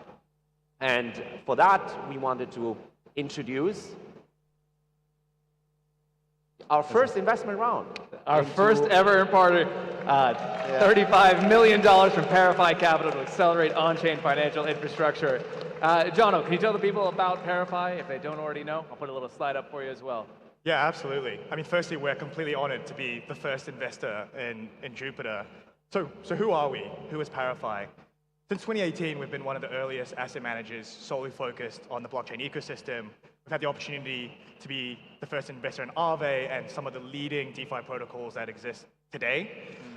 Similarly, we've also been one of the early investors in Polymarket as well. In terms of our strategies, we operate primarily two strategies. One liquid focused in liquid markets and operating in liquid markets, and then two in venture/private stage opportunities. And our approach really always has been highly technical, very research driven, and engaging in various different ways with our portfolio as well. We also have our own engineering arm as well called Parify Technologies, which we work and validate across 6 different chains, and hopefully to be soon JupeNet one day. And I think the last question then is, who are we as individuals? Who makes up the 20-person team on Parify? And our background historically has been extremely TradFi focused, the likes of KKR, Renaissance Tech, Blackstone, etc. Some of the leading institutional names. And we really bring this institutional rigor to our underwrite and to our investment approach. And so moving forward, we're incredibly excited to help catalyze Jupiter's next leg of growth, which is this institutional focus. And we think we can be incredible partners, and we're incredibly excited to be first investor once again. I think we know you're going to be incredible partners on it. This is a gigantic deal, folks. Cannot stress enough how the pedigree of the Parify team has been incredible. They've been working with you guys now for a little bit. Has been incredible. Maybe, Wake, can you talk a little bit more about the deal itself and how it's structured? Oh, absolutely. It's actually the most unique deal I've actually seen, and I've done a lot of deals. Before Jupiter, I advised many companies on OTC deals, foundation treasury management, so on and so forth. And this is actually the first deal of this size. I don't even know of this size, the first deal, right? Probably in years, where you've got such a large amount of money that's being invested at a spot price. A lot of times, when you see OTC deals being done, they're being sold at a massive discount. And these are all fairly predatory deals in the grand scheme of things, because what happens is the institutions buy the tokens from you at a discounted spot, and then they immediately hedge the position on the futures market, which really doesn't really do much, just gives you some money for the short term. What we have with Parify here is them showing the commitment to come in with us and say, I'm not sure if you're compliant, Steve, although you say this, we are long-term bullish. I'm sure you are if you're investing $35 million in us, in these guys, and we're going to grow with them. There's no discount price being provided here, right? And this, I would say, well, it's the first I've seen. I'm not sure how many other deals are there like this in the market in the last couple of years, where the current discount in the market is something, 50%, 60% for locked tokens? Pretty incredible, yeah. Yeah, I think just adding to that, we know what's happening currently in the market. We're in a very depressed market, actually, for altcoins outside of sort of Bitcoin. Bitcoin is even down, right? Like others are suffering a lot. But we want to really look beyond the sort of current market, what's happening. And we want to send together a very strong signal into the market as well, that we actually don't want to replicate any of these standard practices now in crypto. We want to actually do something unique, something new. I think it's typical Jupiter fashion as well. We just don't want to replicate what others are doing. We want to do something that's never been done before. And I think that's how we ended up on the structure where we really wanted to go beyond the current market cycle and really take a 3-5 years horizon, really building out this new on-chain financial infrastructure around that. It will take a lot of effort, right? But for that, we wanted to kind of not put together a larger round with a lot of different smaller investors. We wanted to actually find someone who's really like-minded, who has the same vision and the same sort of long-term time horizon. And the deal structure is really right there to reflect that and send a signal into the market. No discounts, extended lockups, and really being there for the long term. And yeah, maybe like Jonah, can you tell us a little bit more about, besides the sort of investment now over the next couple of years, how you think, with Parify's resources and connectivity in Wall Street, you can actually help some of our, particular plans, right, that we heard the team and the community has heard here over the last couple of days. Yeah, I think there are an infinite amount of ways. As I look towards Jupyter, I think you mentioned over the last couple of days that Jupyter's gone from a single DEX aggregator into 15 product segments just last year. And I think now, over the last couple of days, it's now been announced to likely double that over this year, right? And so across those different verticals, there are many ways to really activate, I think, institutions and get them on board. One that stands out is Juplend, and making sure that we can tap into pools of capital and help onboard, some of these folks who have never really touched on-chain and onboard those into those institutions. I even think towards, JuPnet, getting institutions operating on JuPnet, getting institutions trading on perps as well. I think there are truly an infinite amount of ways that we can onboard these. I think so partners. as well. And it's worth pointing out now, I mean, one of the great things about this Parify deal is that it's very obvious for them it's not a trade. Right? This is not a short-term profit-seeking kind of activity. This is a long-term strategic investment from people who believe in the products, which is why this is the first major transaction which we're going to settle entirely in JupUSD and our own native stablecoin, and demonstrating their understanding of where this is going and why that kind of infrastructure is so important for us. And as I think about like the ways in which Parify can add so much value, surely it's on the partners, right? You guys have an incredible network, Fidelity, BlackRock, all these kind of guys. You've known them for a long time. They trust you. Your signal means a lot to them. Clearly, there's a bunch of stuff we can do on the products. Jupyter Lend, as you say, is a clear and obvious one. The stablecoin, perps, and so many more. But it is also just about the people. Like we've been talking now for whatever 10 months or something like this. And I know Xiao Xiao's known the team for many years at this point. And you guys have like great insights and are honestly just like fun to work with, right? Despite the kind of blazer, it's not a full suit, as Xiao Xiao would say, right? You have that kind of understanding of the on-chain side as well of the TradFi side. Can you talk a little bit about like, what was the moment it really clicked for you guys with Jupyter? Yeah. No, we've been chatting for a year plus now, and I think since we've been chatting, we've always wanted to collaborate, right? I think the moment it all clicked was when we started to see, clear growth across various different product segments. I recall in your 2025 recap, I think yesterday, you mentioned that the revenue segments are increasingly diversifying. Yes. And I think that's only going to be more and more true as more and more products get launched, as you've recently announced. And so I think that was point number one. But point number two is realizing that the next stage of growth for Jupyter has to be institutions, right? You guys have already done incredibly well within the crypto native in quotation marks, right? And so we just believe we can become that catalyst as Parify and really help in that next leg of growth. Of that, I am sure. Can I ask you what your personal favorite Jupyter product is in the whole suite? I love JLP. In JLP many ways, is the best. in many ways, it has been a savings account for me, over the last couple of years. So that's a my great personal. product indeed. Yeah. And which one are you most excited about going forward of the new launches? Yeah, I'm incredibly excited about the global payments side, JupUSD, JupLend. I think those are clear verticals that institutions will come on board and they could easily tap into. So I think these new product verticals that are launching, all of those make sense and they provide synergies to the natural product segments that already exist today. So those three. I think what Parify brings us as well is a sort of institutional rigor. A little bit louder, brother. Louder. Oh. Louder. Up. Yeah, there you go. I think what Parify brings as well is sort of institutional rigor, which we haven't really had in the past, in the sense that a lot of the holder base has mostly been, users and on-chain, crypto native retail. Whereas with Parify, I think we've gone through like, previously it's kind of like, oh, we just come up and say things.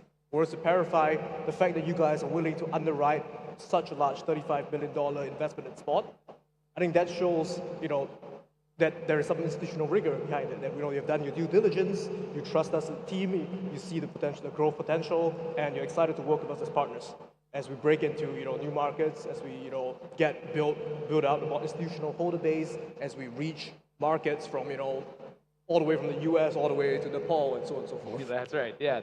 I think that the technology itself is clearly better. On-chain finance, we all know, and everyone in this room knows, is the actual future. But as you're trying to take it to new audiences, you need credible people that can tell that story in a language that they're used to seeing. And I think what's incredible about this $35 million strategic investment is it's a clear sign of conviction as well on the long term, which only helps further build that trust. Well, we can start to wrap this up, but Xiaozhou, any last words you want to say about the deal here? No, I think just incredibly excited about kicking off almost like this new chapter for Jupiter, not only being like the best on Solana, the best on-chain, but also like really opening up this window towards, much larger institutions and, the wider world of essentially like users to really show them the benefits and why on-chain finance is really the better way to do finance, and let the world know that we're here to kind of, solve the problems that haven't been solved before, and address some of the inefficiencies, the injustices of the traditional financial system, and then really, bring on-chain finance to the everyday users. Absolutely. John, any final words from the Parify side? No, incredibly excited to support the team and excited for the next phase of growth. Likewise over here, my friend. It's going to be a pleasure working together over the next few years. Everybody, make some noise for Parify and the Jupiter partnership. Let's go. Come on. We'll do a little photo here with Meow as he comes onto the stage. You want to say something? We're growing up, huh? We're growing up. Adding some colors, maybe we'll get a little photo op. Yeah, Xiang is building JupeNet right now. Yeah, right over there.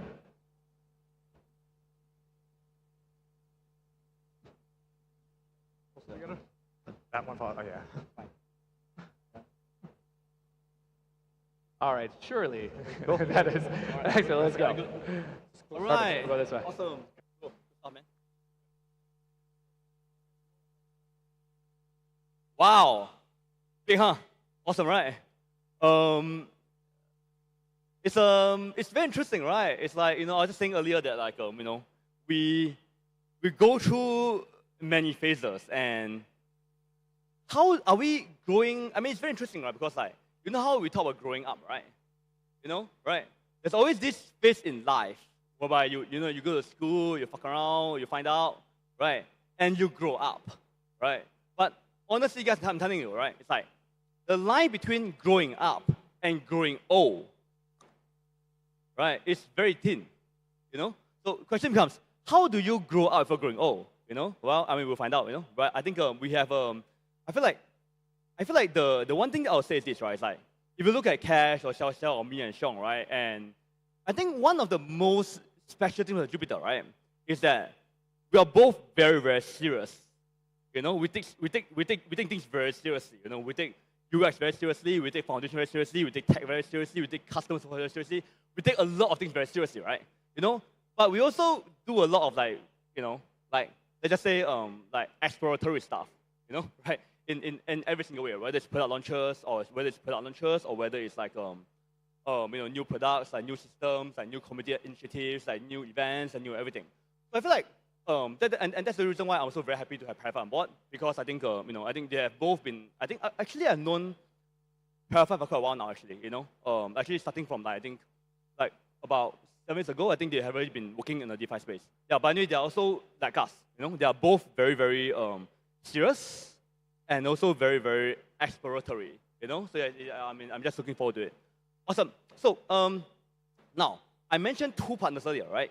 So I'm also very happy to announce our second partner, right? It's a friend of mine. I think we only met him for a while, but he's been a guy that I think is incredibly connected, right? In the TradFi media space. But like us, he is both how do I put it? Both extremely serious and extremely exploratory, right? And so and I think it's actually really great because I think the 2 of us together have a lot of expertise and reach in 2 very different domains. And it will be our goal to kind of like, bring these 2 very, very different domains together. But one thing I'll say though is that, Cash said earlier that our TradFi is much bigger. I mean, no, Cash is wrong. No. That might be, no. On-chain is much bigger. Because why? Because on-chain is foundational, right? TradFi is trad. You know, so maybe it's rough for now, but I think everything will be on-chain. Very soon, on-chain finance will be TradFi. You know, so that's the thing I'll say. All right, so with that, without further ado, I'll bring upon our newest partner, Adam. Thank you very much, Meow. Yeah, we will. Yeah, all right. Should we bring them on right now? Yeah, we'll do. Well, yeah. Okay, yeah. Sorry, miscom. All right, so bringing onto the stage, we have one of the biggest global media brands who's going to be working with Jupiter. If you don't follow the Kobeissi letter, you should definitely be following them. In conversation with the president of Jupiter, we have Adam Kobeissi.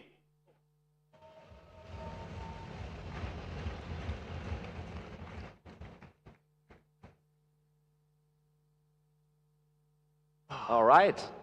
Very excited to introduce Adam to you guys. You know, Adam is, I think, one of the very special, very young, actually, entrepreneurs that I've met. He's built, actually, one of the biggest financial media newsletters, actually, in TradFi. And I think we're going to talk a little bit today about how, Adam, you think our whole mission around on-chain finance, how that potentially links up with what you're trying to build.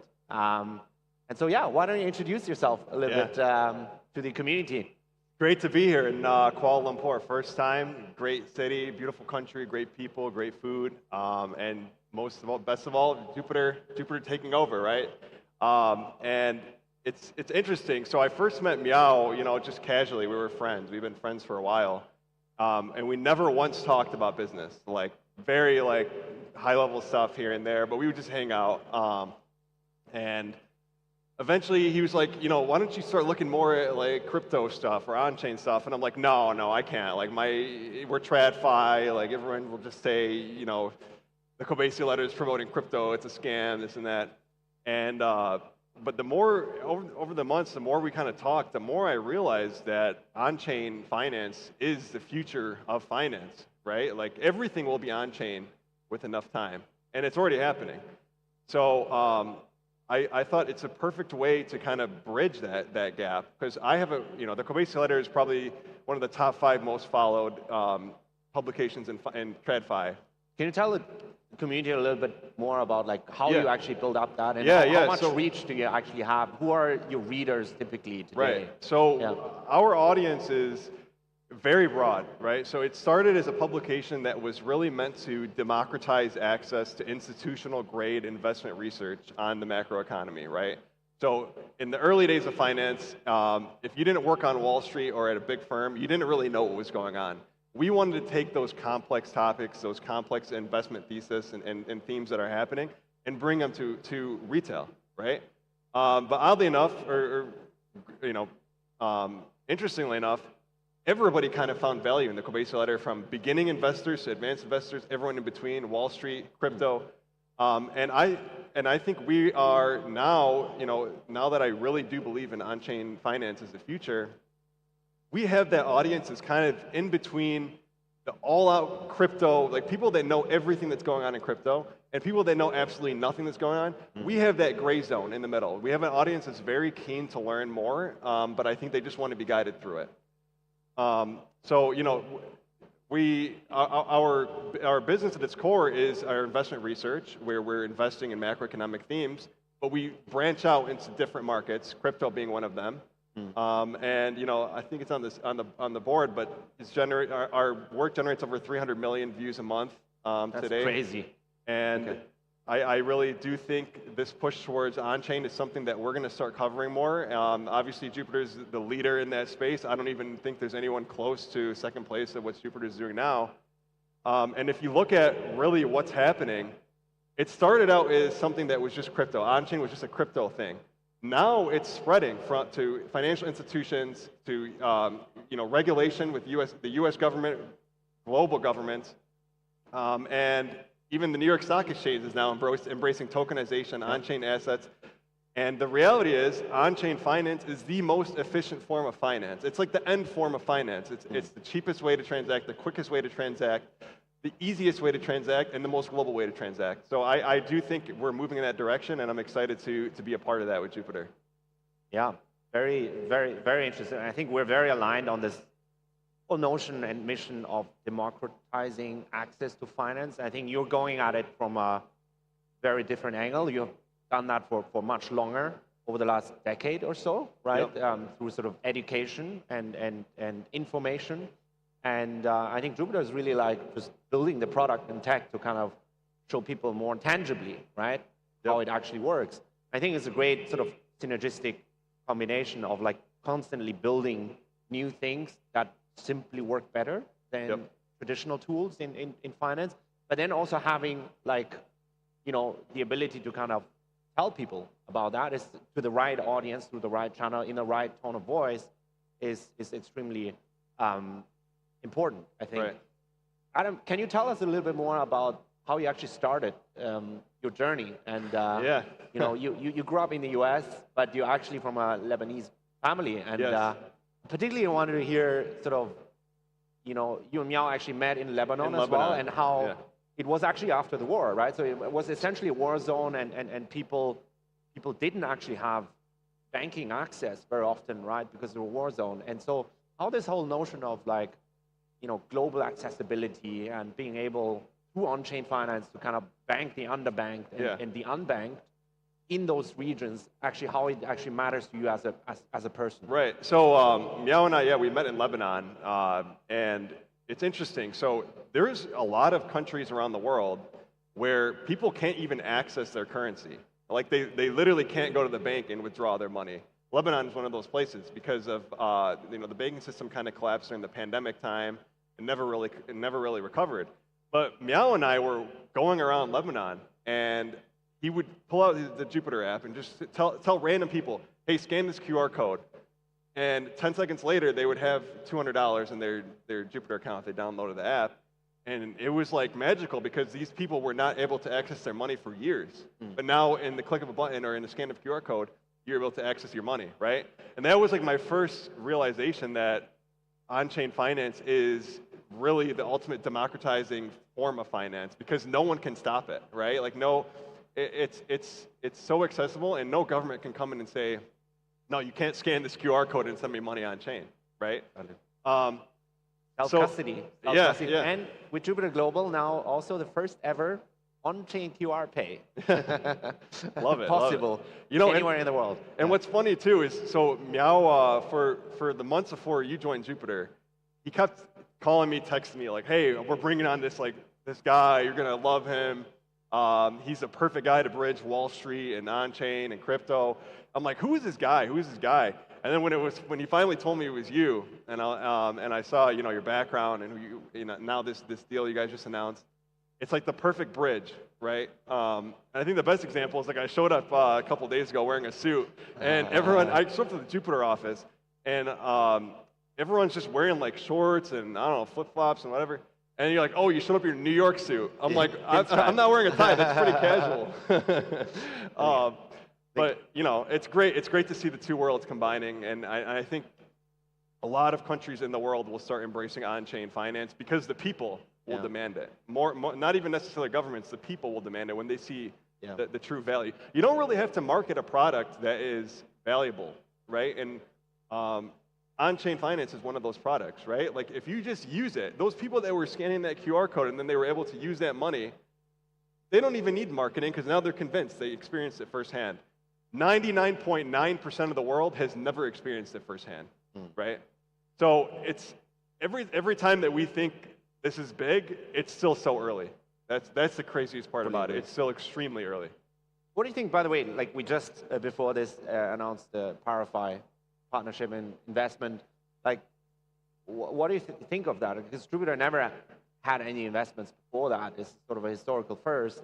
And then the whole deal also basically executed in the JupUSD stablecoin that we basically launched before that, which is, I think, quite cool. But what do you think, sort of from the Wall Street perspective, what does that mean? Well, I want to first say, so I was talking to Miao, and I was like, man, like, of course the crypto market has to turn lower this weekend when we're doing the conference. And then Miao said, I don't care about the market. I'm like, what do you mean you don't care about the market? He's like, it doesn't matter because we're building the best product, and in the long run, it's going to win. And then, in the middle of that market, where everyone's blaming the market for everything, Jupiter announces this historic deal, right? Like, if you're able to secure an investment in a market that's bad. Typically when the market's bad, everyone just goes home and says, I'm going to wait for the market to get better. Yeah. But people are bullish on what's happening in a bad market, Yeah. right? Like when you're bullish, even in a bad situation on a certain subsector of the market, that tells you a lot. And just talking to everyone from the team and people behind the deal, it's really exciting. It's really exciting to see where it's leading. This is another sign of Wall Street moving on chain. Yeah. And again, I still think it's very early. So it's not even like I'm here trying to sell anything to anybody. Like I like the concept of on-chain finance, and I do think it's where everything is heading, right? Tokenization, I keep bringing this up, but this is like happening real time. Yeah. And people don't even realize it. I mean, the volumes in tokenized stocks and tokenized assets are up thousands of percent year over year. They're still very small. They're still a fraction of what, NVIDIA on-chain is not even trading 1% of the volume it's trading on the NYSE or in traditional markets, but it's growing at an exponential rate, right? So it's interesting to see how early we are in this on-chain adoption. Very interesting what you say. I feel like whatever we're building here, like on-chain finance, as you say, it's very, very early, and there's like still a big awareness gap in sort of the traditional parts of the world. Whereas a lot of people who actually use the product are almost like fanatic, right? Like they just see the benefits and just use it every day. How has your experience, because I know like throughout the decade, you've seen many of these like new financial primitives and coming up and disrupting whatever has happened before. And probably one of the most recent examples is actually around prediction markets, right? I know you've been an early observer of this trend. You've worked with the likes of Kalshi and Polymarket. Maybe help us draw some analogies and parallels. How can we learn from the sort of how this new thing that nobody knew about, right? How it sort of appeared, and it clearly was a new way to kind of do things more efficiently and in a very novel way to allow new behaviors, right? And then how you actually help generate the awareness and bridge the awareness gap for these kind of new primitives. So I first learned about prediction markets around 4 years ago. It was an interesting story. I was in New York City, just out to dinner, and I ended up talking to the table next to me for whatever reason, and they were like, have you heard of Kalshi? And I was like, no, let me look it up. I looked it up on Twitter. The account had just followed me like 30 minutes before. And I'm like, this is a crazy coincidence. And I started looking more into the technology, and we started using that data to predict what the Fed was going to do. Because before that, you would use market implied odds from like CME Group or different derivatives to obtain this information, but it was never direct. This was the first time you could put a direct probability on anything happening anywhere. And the reason that prediction markets exploded is because 90%, I would say 90 to 95% of people that use prediction markets will never actually trade prediction markets. They just use the information from prediction markets. And that's the key, right? The reason they became so big, as big as they are now, is because people found value in the product. And that's something at the Kobasi letter, anything that we talk about, any brand that we, even discuss in our research and our work and on our social media, is something that we genuinely believe adds value. And that's why those brands are able to grow so quickly, right? I think that same model can apply to Jupiter. Again, if people can see the value in things moving on chain, everything moving on chain, it's not just Bitcoin. People are always thinking crypto is just Bitcoin and meme coins. Like that's such a small part of what on chain is as a whole, right? Like it's almost not crypto. On chain is almost not crypto. It's just everything that you can put on chain. Anything can be put on chain in the financial world. I think a similar type of thing is going to happen with on-chain finance. I think the world is going to realize the value, and it'll really just sell itself, right? Similar to what you saw in prediction markets, similar to what you've seen in many products in the past. And again, I don't think it really needs any heavy marketing other than just getting people onboarded, right? You get people onboarded and they see the value in it.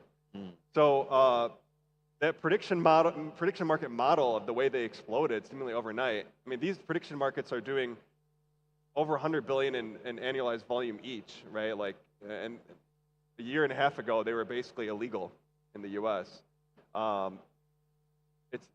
Anything can happen these days, and it can happen very quickly. And that's something we also, as one of the biggest brands in the space, we're very conscious of that, right? Like, we don't want to discuss a product that we don't genuinely stand behind, or something that we don't genuinely believe is for the benefit of the people that follow us.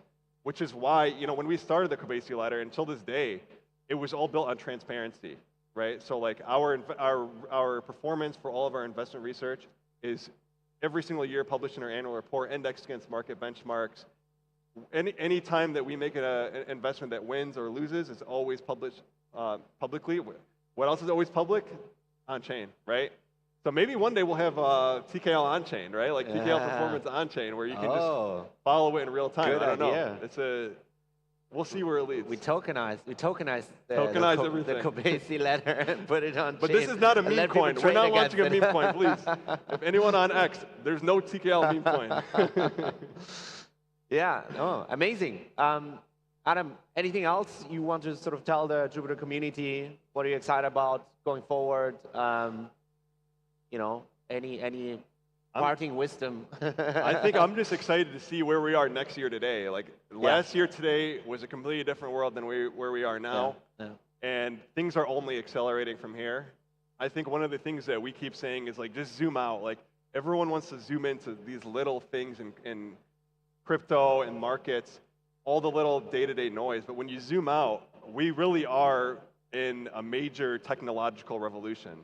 From on-chain to AI to everything in between. Right now is an incredibly strong, it's a historic time to capitalize, I guess you could say, on the global economy just kind of shifting. Like, you don't really go through these big technological revolutions. I mean, the last time we saw something like this was the internet. We're probably experiencing something right now that's on the same level as the Industrial Revolution, maybe bigger. And the craziest part is, everybody in this room knows it's happening in real time. Like, a lot of the times you don't realize that you're in the next big thing until you finish the next big thing, and then you said, oh yeah, that was the next big thing.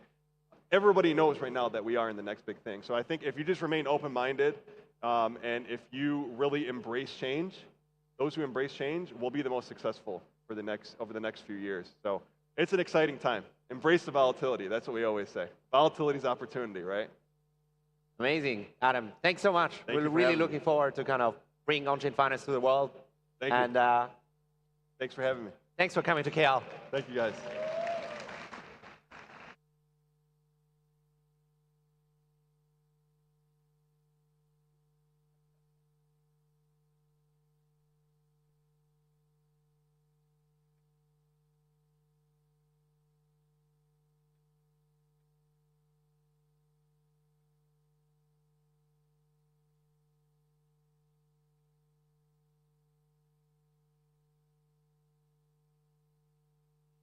All right, give it up one more time for Adam Kobasi.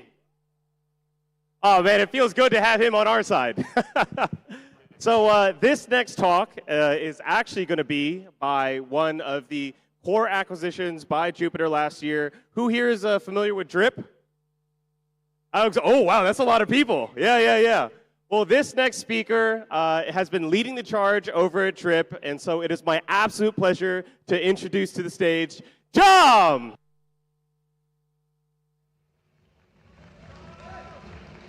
Let's fucking go. Where's the Drip community out there? All right. Well, hi, my name is Jam, and today I'm here with all of you because every single one of you in this room, you're building something awesome. Whether you are an artist, a content creator, an IP brand, or even a DeFi protocol, there's something that you always need. You need one thing: meaningful ways for your community to participate in order to become true loyal fans. What I'm going to be talking about here today is something that is important for me, not only as part of the Drip team, but also as a creator myself. Because even far before discovering Web3 and being a part of this ecosystem and working in this ecosystem, I was a photographer and filmmaker, and I continue to be that as well. And I've been using a lot of Web2 platforms in the past, and for me, throughout the years, there's something that has been more noticeable. And that is that the creator economy is broken. There's not enough tools for fans to be able to support the people that they love, the projects that they love, the artists that they love. And there's not enough tools out there for artists to also make a living, to monetize. And so there's a lot of barriers for creators to be able to sustain a living and for people to build a loyal fan base around their work. There are high platform fees, with fees that range from 13 to 50%.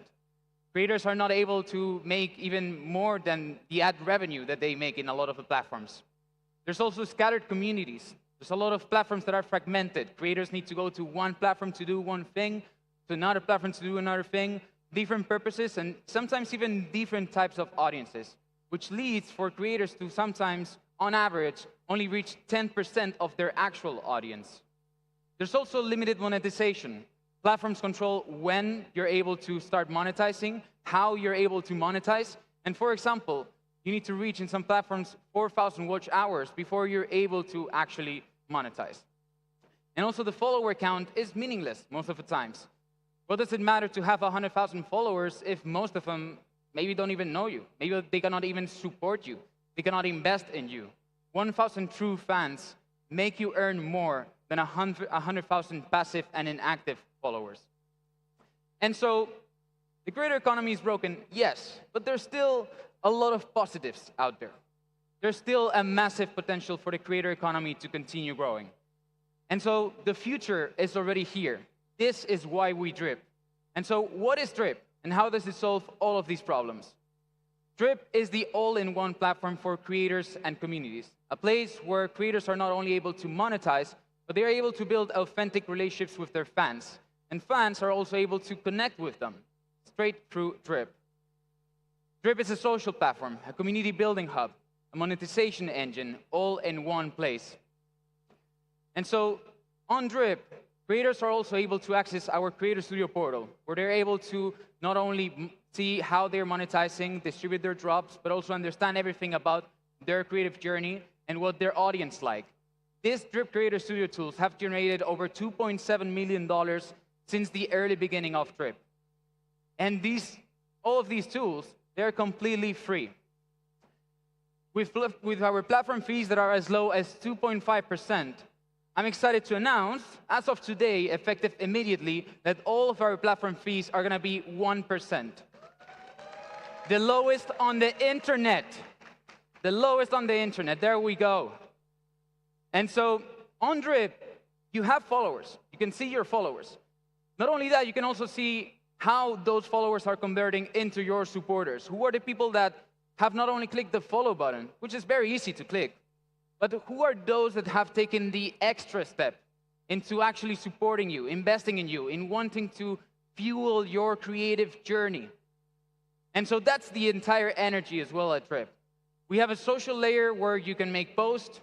You can also notify about your drops. And there's also DMs straight in Drip, where people can send direct messages to their favorite creators. And also, you as a creator, you can receive messages from your fans, and that way, you can establish those relationships as well.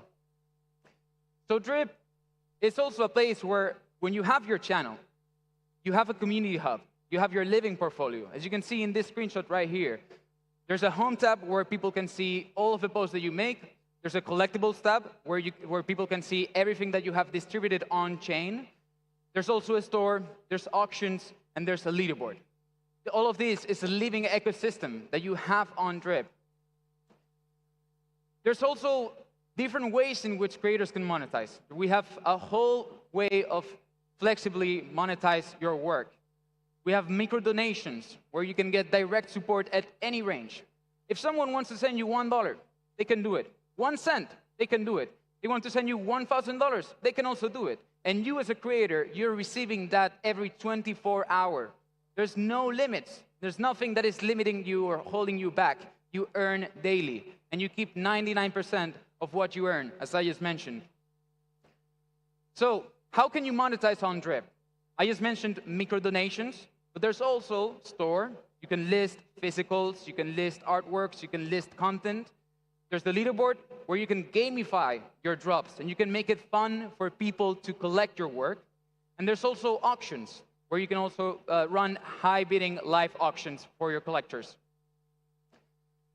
I wanted to show also some examples from some of our creators. We have, for example, McKin, who in real life, he's a scientist, and he's been using Drip to distribute microscopic art. Something that I wanted to show about McKin is that something very special about Drip is that there's a lot of tools, but creators use it in different ways because of the flexibility that these tools offer. McKin has been doing something for already a year where he does a monthly pass. So let's say you're a collector, you like McKin, and you want to get monthly drops from exclusive artworks or exclusive collectibles that he's sending out. You just need to send a few dollars every single month, and you can get this monthly pass from him. There's also creators like the Legends of the Whimsiverse, one of my favorite creators on Drip as well, who does physicals, he does merch, he does stickers, apart from doing as well his art. He does this straight through his store, and people can get it from him. There's also Serious Crocodile, someone that does 3D printing, he does 2.5D animation, and he's been able to build a very strong IP and a super strong community that makes him thousands of dollars a month only through Drip. So Drip is the only social platform where you get 24-hour payouts with no minimums. You can let your fans collect on-chain so they can have ownership as well of your work. And with this, thanks to the digital ownership, of course, you also get royalties forever. So your fans can also trade on secondary. Everything on Drip, everything you need is in one place, on Drip. That's why I also mentioned that on Drip, when you have a channel, it's not just a channel, it's a living ecosystem for everything that you do in your journey. And so, something that I wanted to mention as well with this is that apart from being able to monetize, distribute, and build these authentic relationships, you can understand everything about your audience.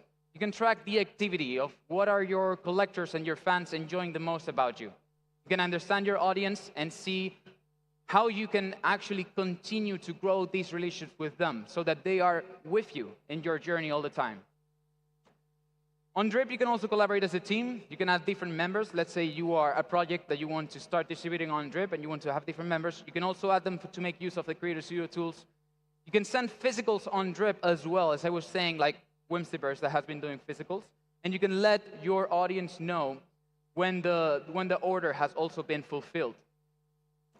On Drip, you can post anything. I was mentioning before that we also have a feed. You can post anything, from photos to videos, music, even podcasts. You can also post GLB files, so 3D artists out there can also join Drip. And apart from this, you can also use the post to link it straight to the things that you have listed on your store and the auctions that you have running on. And you can see, for example, in this screenshot there, this is how the Drip home feed looks right now. This is an update that we launched around 2 months ago, and that now people can actually find your channel, find your work, also through the trending section. You can see there's a trending and a following section.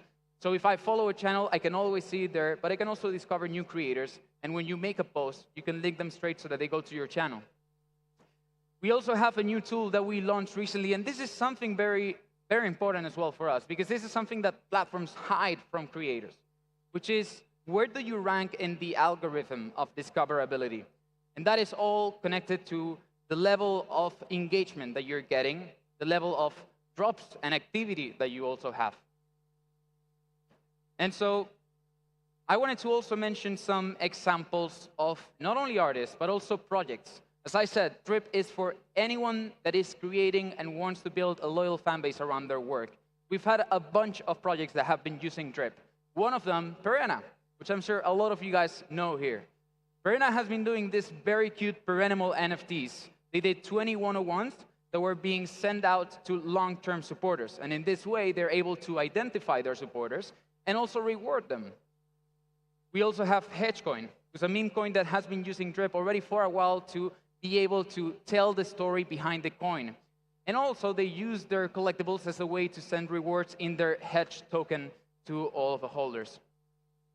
And we also have Doodles, an IP brand that has been using Drip to collaborate with creators in the platform to send fan art to their collectors. And then not only that, they also did a campaign, because on Drip, brands can also run sponsored campaigns where they are able to connect more with the Drip user base. Doodles did a campaign when they came to Solana. They launched their Doodles token on Solana, and they did a dark mode theme contest where they were asking creators to submit artworks based on that theme. There were around 2,000 pieces that were submitted on the timeline, literally for 2 weeks. It was just all full of art. And Doodles, throughout this week, they received $32,000 of donations in their channel. They were able to get 200,000 followers on Drip, and they also got 177,000 collectibles claimed in total throughout a full week of a campaign. So there was massive engagement going on in Drip and massive engagement going on X as well throughout that week. We've also had projects like Carrot. Carrot came to Drip around a year ago to run a campaign, and they've been also continuing to come back to do other things. But in this campaign that they did, they were asking users to just go to Carrot, deposit 50 USDC in their CRT token, and these were the results. 260% increase in holders and 72% increase in total value locked. It was a huge campaign for Carrot as well. And this is something that I wanted to show because it's also how Drip can be used, not only for artists or content creators. So I've already mentioned a lot about Drip, about our current and last updates that we've had and how it can be used. But what's next? And this is something that I'm also very, very excited to talk about today here. Basically, the future of Drip is very bullish, and it's also why I say that on Drip, you can do everything in one place. Right now, we are in early exploration phase to expand our creator-controlled economics. What does that mean? Well, in the future, we're going to be doing community tokens that are powered by Jupyter. Creators will be able to create a token for Jupyter Studio, link it to their Drip channel, and be able to do things like membership programs for the token holders, and also governance rights. You will be able to do a lot of things that we are right now as well developing, and that it is the future. These are some screenshots, some examples of how it will look. As you can see, it's another page that is added as well, where you can see like the holders of a token. There's more information about this that people will be able to see on the channel, and they will also be able to buy the token straight through their own channel. And with that, creators will be able also to understand who are their holders, how they can reward them, and how they can give them more. So this, you can also see here an example. So you can hold a token to receive exclusive merch, get first access to new drops, see behind-the-scenes content. You can gate it for only holders. The goal of all of this is not another thing than to give creators and communities more flexibility in how they monetize, more control over their economics, and more power to design systems. I said at the beginning that the creator economy is broken because there's not enough tools out there. And this is all of our mission as well, to continue giving more tools thanks to the technologies as well, and thanks as well as being part of the Jupyter ecosystem, to continue to be able to give creators, brands, and anyone that is on Drip more tools to have control over their journey. So, who is Drip for? As I said, and I continue to say, it's not just for artists and content creators. It's for anyone who wants to build a community and control their economics. It is for anyone who cares about keeping 99% of what they earn and having control of how they are monetizing. And it is for anyone who's passionate about building something awesome. So, join Drip, build community, spread culture. Thank you for everyone. You can have here my Telegram, and if you have any questions about Drip, feel free to reach me out. Thank you.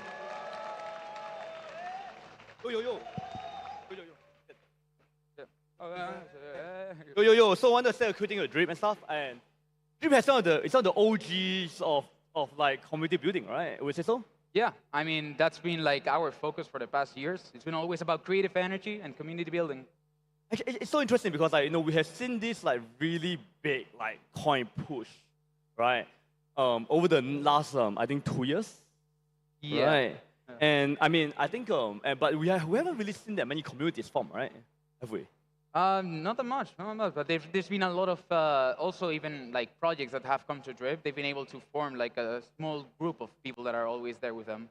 Yeah, so I feel like that's actually a really big focus. I think okay. And the reason why I really love the ethos of Drip is because I feel like of everybody in the space, I don't think anyone has been like that, like single-handedly, focused on the idea of like helping people grow community, Yeah.